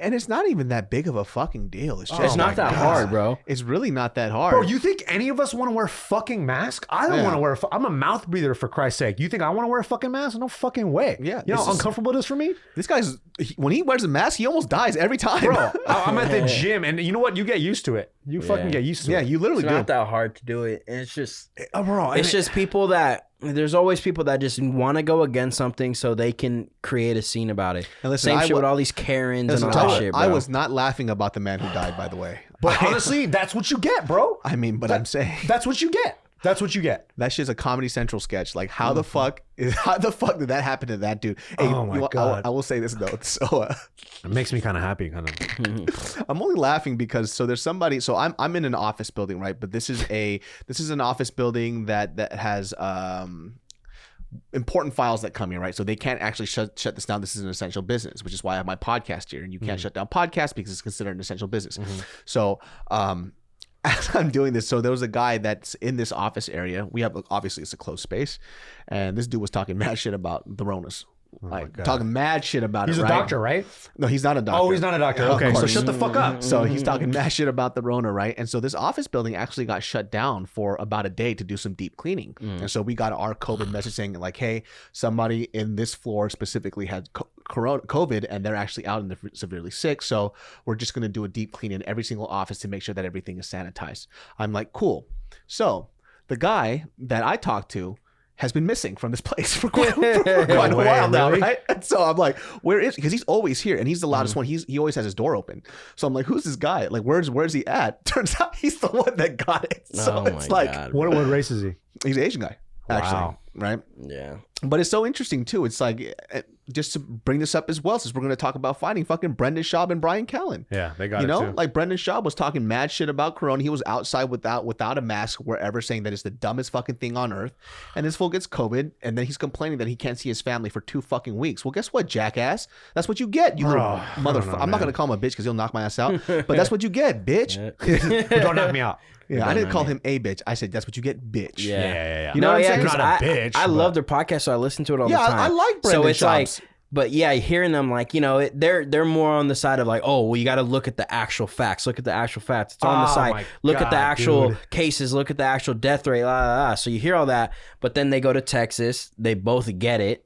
Brian Callen looks like he's a little bit more sick off it because he's older. Yeah. Brendan Schaub said like after day 3, like, oh yeah, I felt fine, I ran, whatever like that. But then he said like, oh, I think Brian Callen said if you gave me a choice, I would do it all over again, or some. One of them said that, or they said that they wouldn't. Yeah. And then Brendan Schaub said, yeah, I wouldn't either. Like if you told me I wouldn't be able to see my family for 2 weeks or something like that, I'm like, well, they kind of have been saying that though. That's the dumb thing.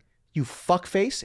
You knew this. Yeah. You knew this. You just had a huge disregard for public safety, and then you caught it. And you don't even know how many people that you gave it to because you're being so fucking dumb with it. And like I said, like, you know, Fighter and the Kid, I fucking love that podcast, right?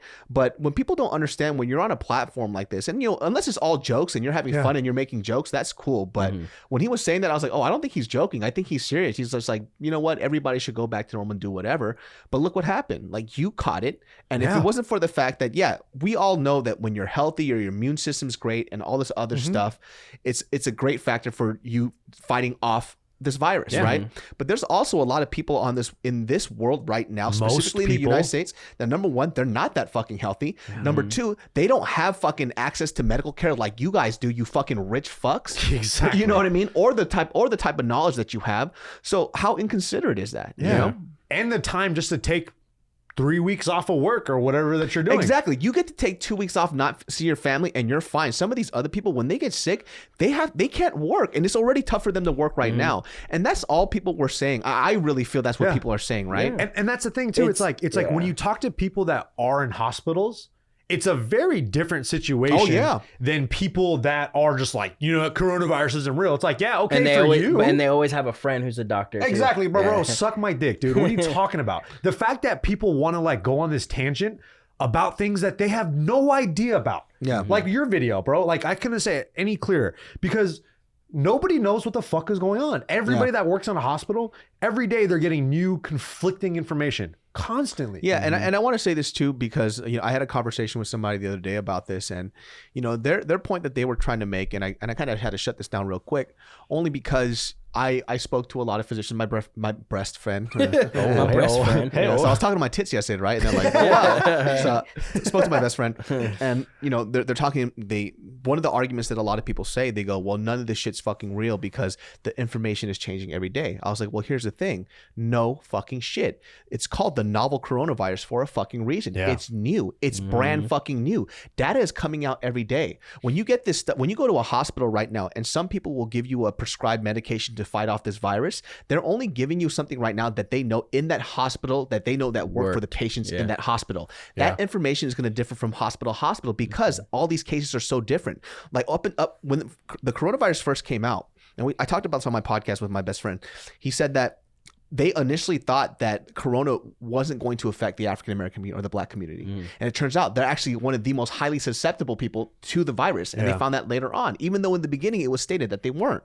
Then on top of that, they were like, well, they first said that it was you can concoct it from other people or get it from other people who are asymptomatic, but now they're saying that you can't. Yeah. But you're holding on to this stuff about a virus that a lot of people don't know about. This is new. Information is going to change constantly. So you can't use that as a defense to say that none of this stuff is real. Exactly. But what do we know? Masks are probably a better idea than not having one. Yeah, masks work. And staying away from large groups of people.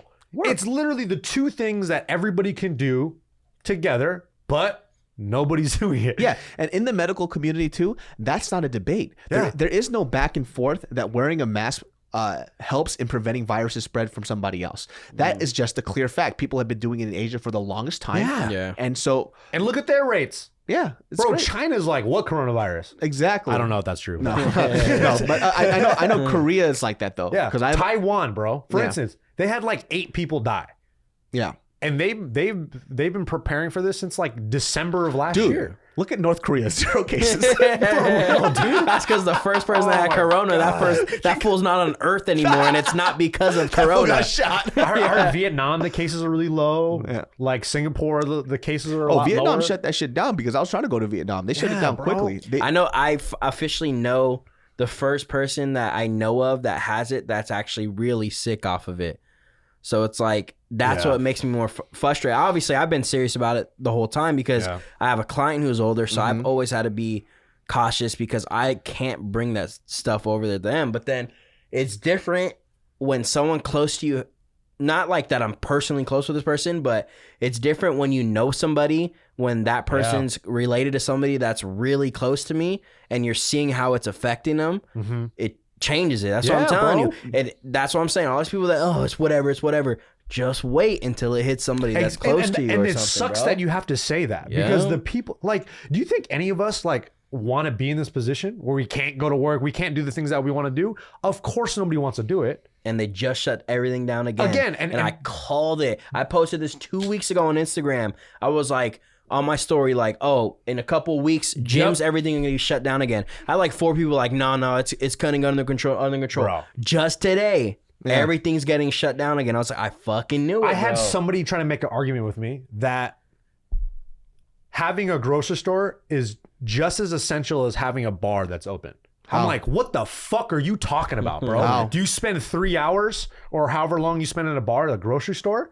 You're in, you get your shit, and the things that you What's get, essential inside of a bar exactly, that you can't get at a grocery and store? yeah, does it suck that these businesses are in trouble and they can't pay rent? Of course, dude, it sucks. But if you would have just done your job, we'd be out of the situation a lot faster. So. Exactly, I bro. say If we this, were to wear bro. our masks, and this is like the prevention's better than cure. You Yeah. look at Taiwan; they're the prime example of prevention. Yeah. They prevented this from even happening.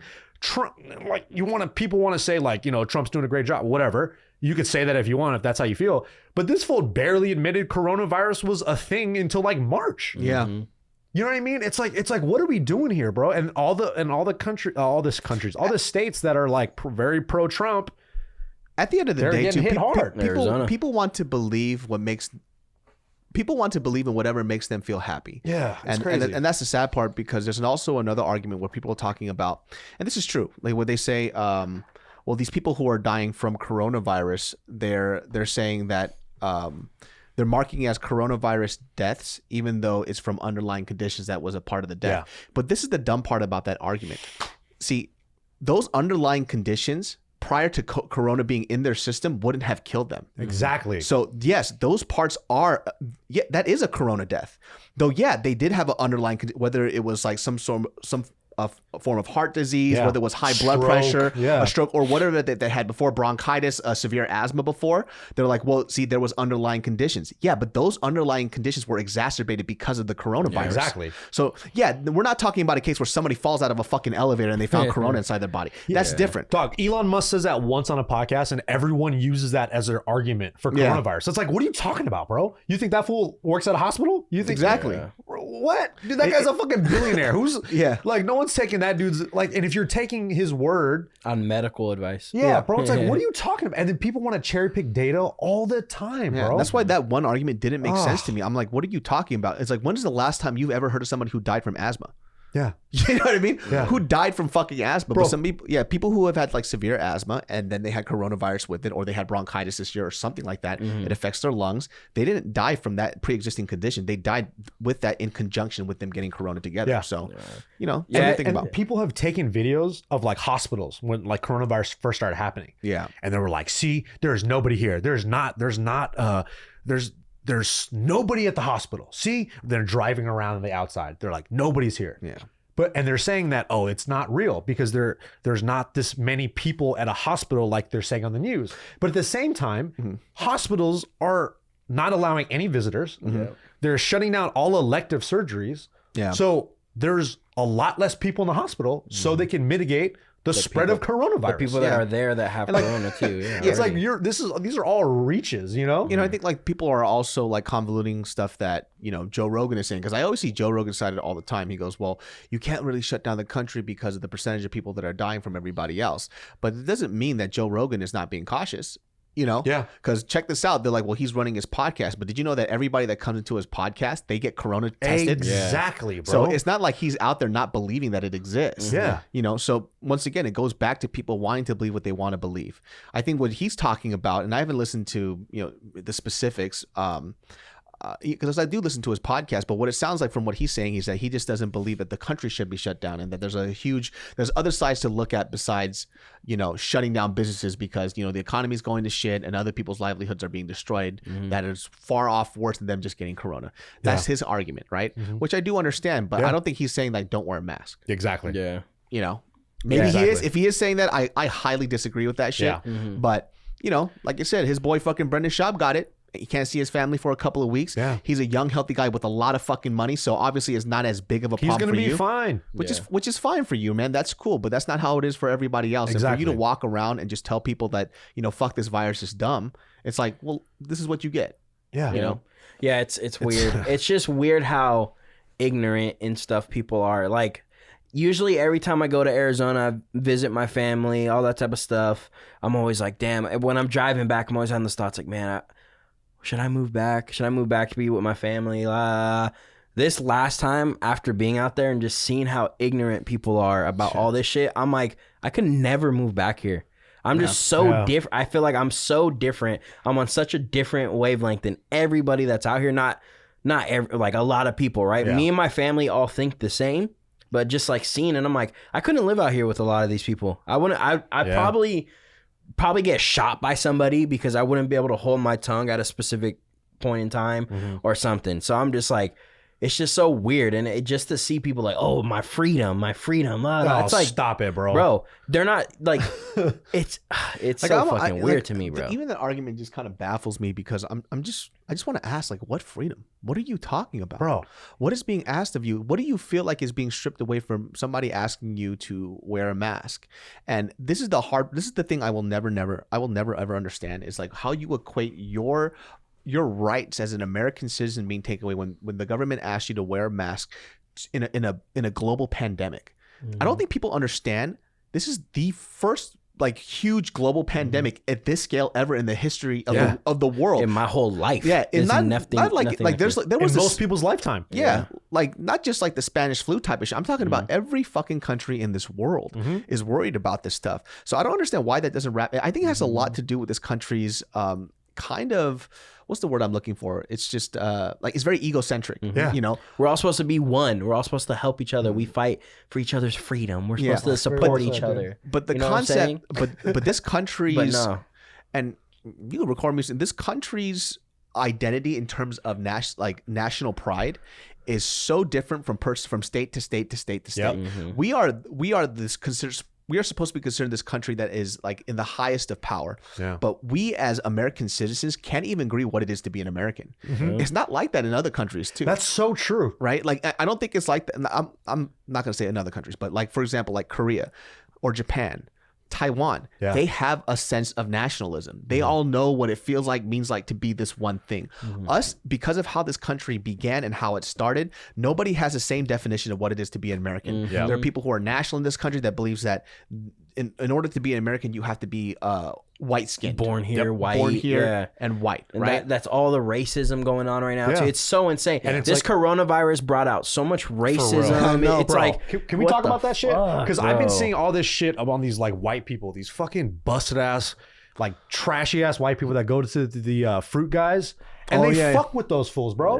And it's like, if you're in the LA area, you know that the fruit guy, the paleta man, and the fucking elote guy, all those guys, they don't bother fucking anybody. Bro. The guys that sell roses on the highway and sell fruit, they don't fucking mess with anybody. They just mind their business and they just do whatever the fuck that it is that they do. They don't call at you to come to the car. Bro, absolutely they don't fuck with nobody, bro. And you see these people going up. I just saw one of you say that just like kind of ruined my day. I just got so mad. I think I saw that one that you're talking like about. She's going around everywhere. This guy and this dude, and this guy and this lady, they go up to these guys that are selling fruit, and they're fucking with them, bro. Mm-hmm. They're like saying, "Where's your permits?" Are you fucking kidding me? Like, why does that matter? When I see people do that shit, where do you have a permit to do that? Why the fuck do you care? Bro, that's the most narc shit you could ever do, bro. But why does that affect you? What does that mean? What they're gonna show you the permit and what you're gonna give them permission to? You have a permit. Okay, cool. Go ahead and continue to sell. You think the cops want to come down to this shit? You think like you're wasting fucking tax dollars, that shit pisses me off more because my grandpa, that's his whole job before he got sick, was selling fruit. Exactly. Every time we used to come down here, we used to go to this fruit stand. He worked at I forget all the swap meets, but the last one that I remember, the Santa Fe Springs swap meet. We went there. He sold fruit. That's his shit, bro. That's all he ever did growing up. He always had the fruit. Mm-hmm. So just to see these people just giving all these people a hard fucking time, bro. All my grandpa would do is sit there. If you wanted fruit, you came. He asked if you want lemon, tahini, all that shit on it. Best That's service. All he does.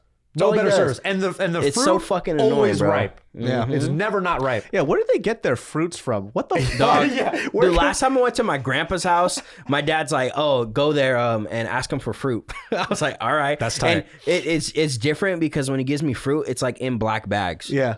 I'm like, oh, this shit about to slap, bro. I'm like, this shit ain't even clear. That fucking video, I remember that one that you saw, and the reason why I started dying laughing was because the man that approached him so angry, his fly was open. Yeah, dude. What the fuck? I was like, how fucking dare you tell somebody how to live their life when you can't even remember to pull your zipper up, you filthy bitch. So everybody was tagging them, right? And they own, that couple owns their own like Irish style bar. Dog, and it looks like fucking dog shit. It looks like the worst fucking bar you could ever go to, and there's thousands of comments of people saying like, this shit is trash. Like, what the fuck are you, like, why are you bothering these poor fucking people that are just doing their job and living their fucking life when you have your own shit ass restaurant and you should be focusing your time and investments on that? It's so crazy. I don't understand people's in their head. Like, it's so confusing to me to where like, imagine waking up and being like, "Hey, sweetie, let's go for a drive and find a fruit man and bother them and go bother." Like, people have these fucking minds. I'm just like, I'm gonna say something. I don't understand. Like, it's so confusing to me, and it bothers me so much. Like, I really want to know what goes on in these people's head. Those people deserve a punch from Mike Perry in the fucking face. Yes. Because they're not doing, like, I don't know, man. It's just bullying. It confuses me. I don't understand. It pisses me off, bro. It's like, well, like I said, it kind of goes back to this like definition of some of these people in this country who have a very, very straightforward idea of what it is to be an American. If it doesn't fit within that in that definition, they're gonna do whatever they can to make these people feel uncomfortable. Mm-hmm. Yep. They see a Mexican person selling fruit, they're like, why the fuck are they doing this in my country? And they may not outright say it. And this is the problem too. When we talk about racism, people go, well, I don't walk around, saying the N-word. I don't walk around calling people, fucking chink or whatever the hell. I could say that I'm Asian. Yeah, me too. Same. So Same. They don't go around saying that. They go, I'm not racist. It's like, you don't have to outright say it, but your behavior speak louder than it is. Because in these type of situations, what they'll do is that they'll mask it within patriotism. They go, no, you don't have a license. As an American person, when you open up a business, you need to make sure that you have a license. That's just a mask for how much you hate these people. Exactly. You know what I'm saying? Because if you saw like a white dude out there in a cart selling fucking bonbons and lasagna, the lasagna weird business model, but that's cool. Yeah, you know what I mean. The lasagna man out in the corner street, being like, who the local lasagna man. All I'm saying is, you could go do it if you want to, but do you see them doing it? Nope. No, they don't. Exactly. No I don't way, see you doing it. You're complaining that these people are doing it without permits.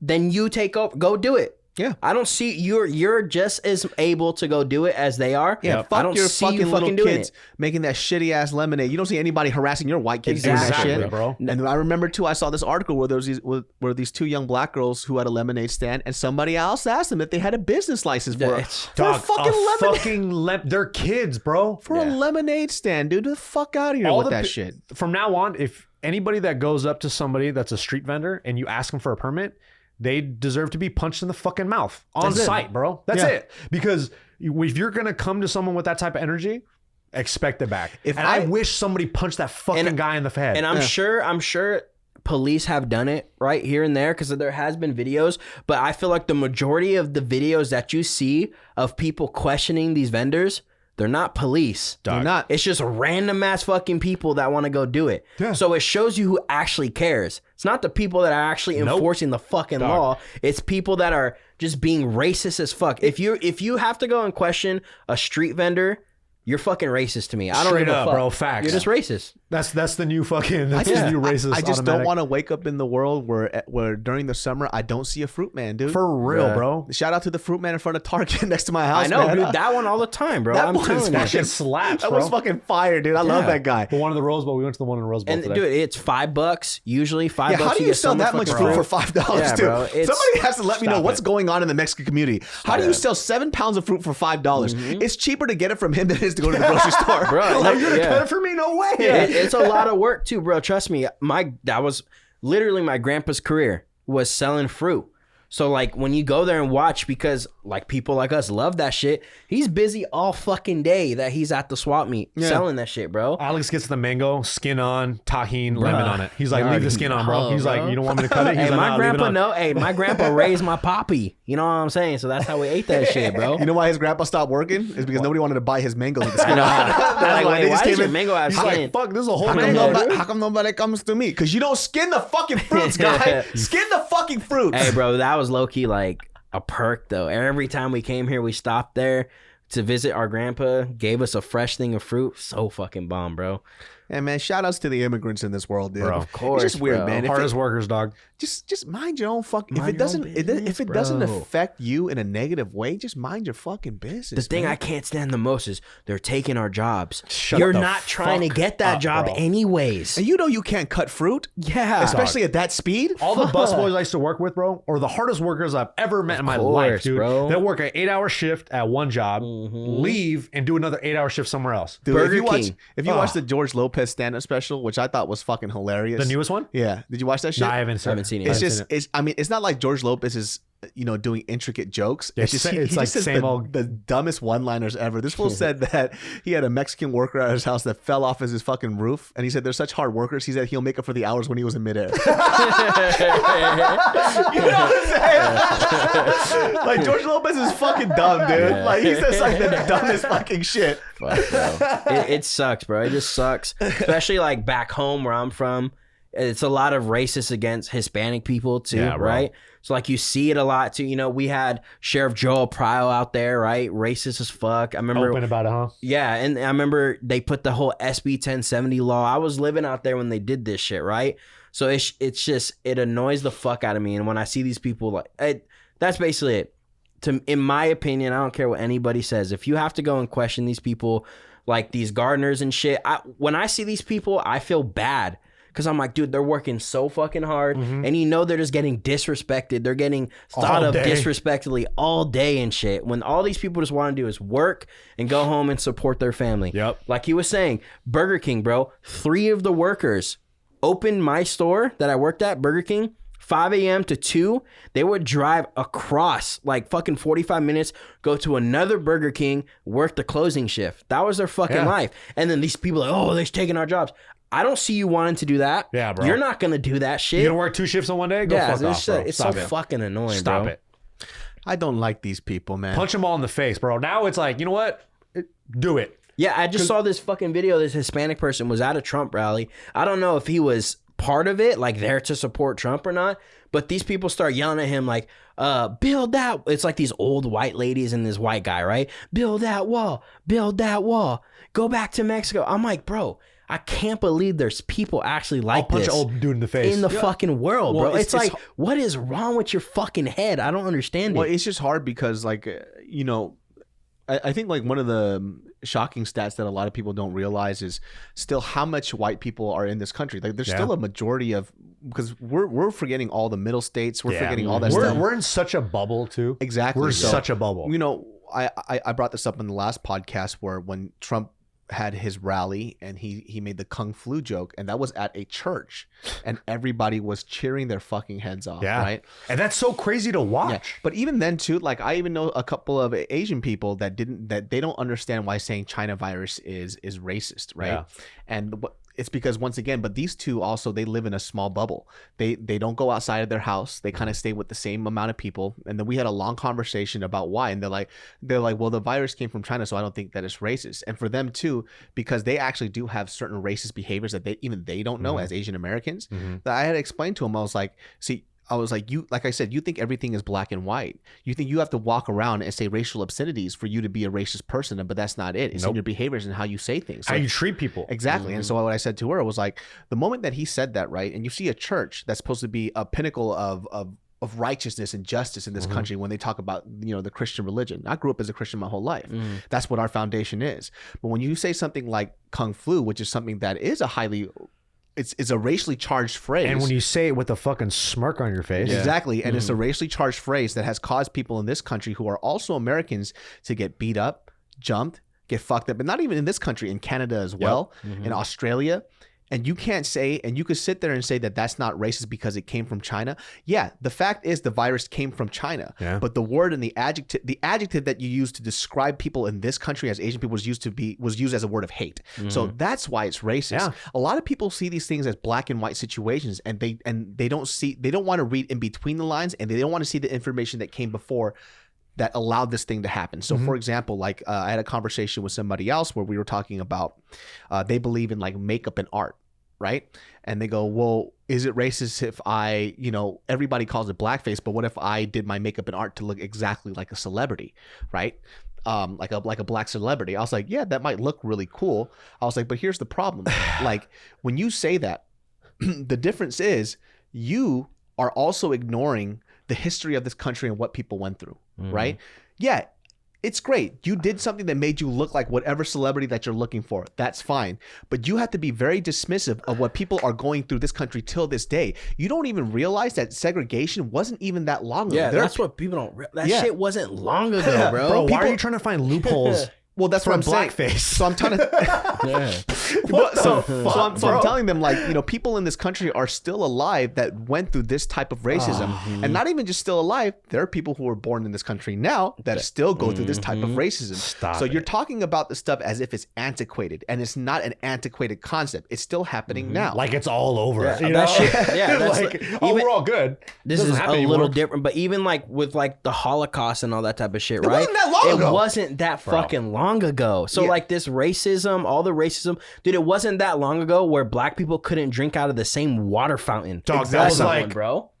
It's 20 years ago. Dude, no, it was a little longer than that, Nick. But still, like even if 60 years ago, 70 years, that's not that long ago. That's my dad. That's how old my dad is, bro. It's not that fucking long ago. Yeah, it's like people ignore that shit. It's like the right to vote for black people to own so property.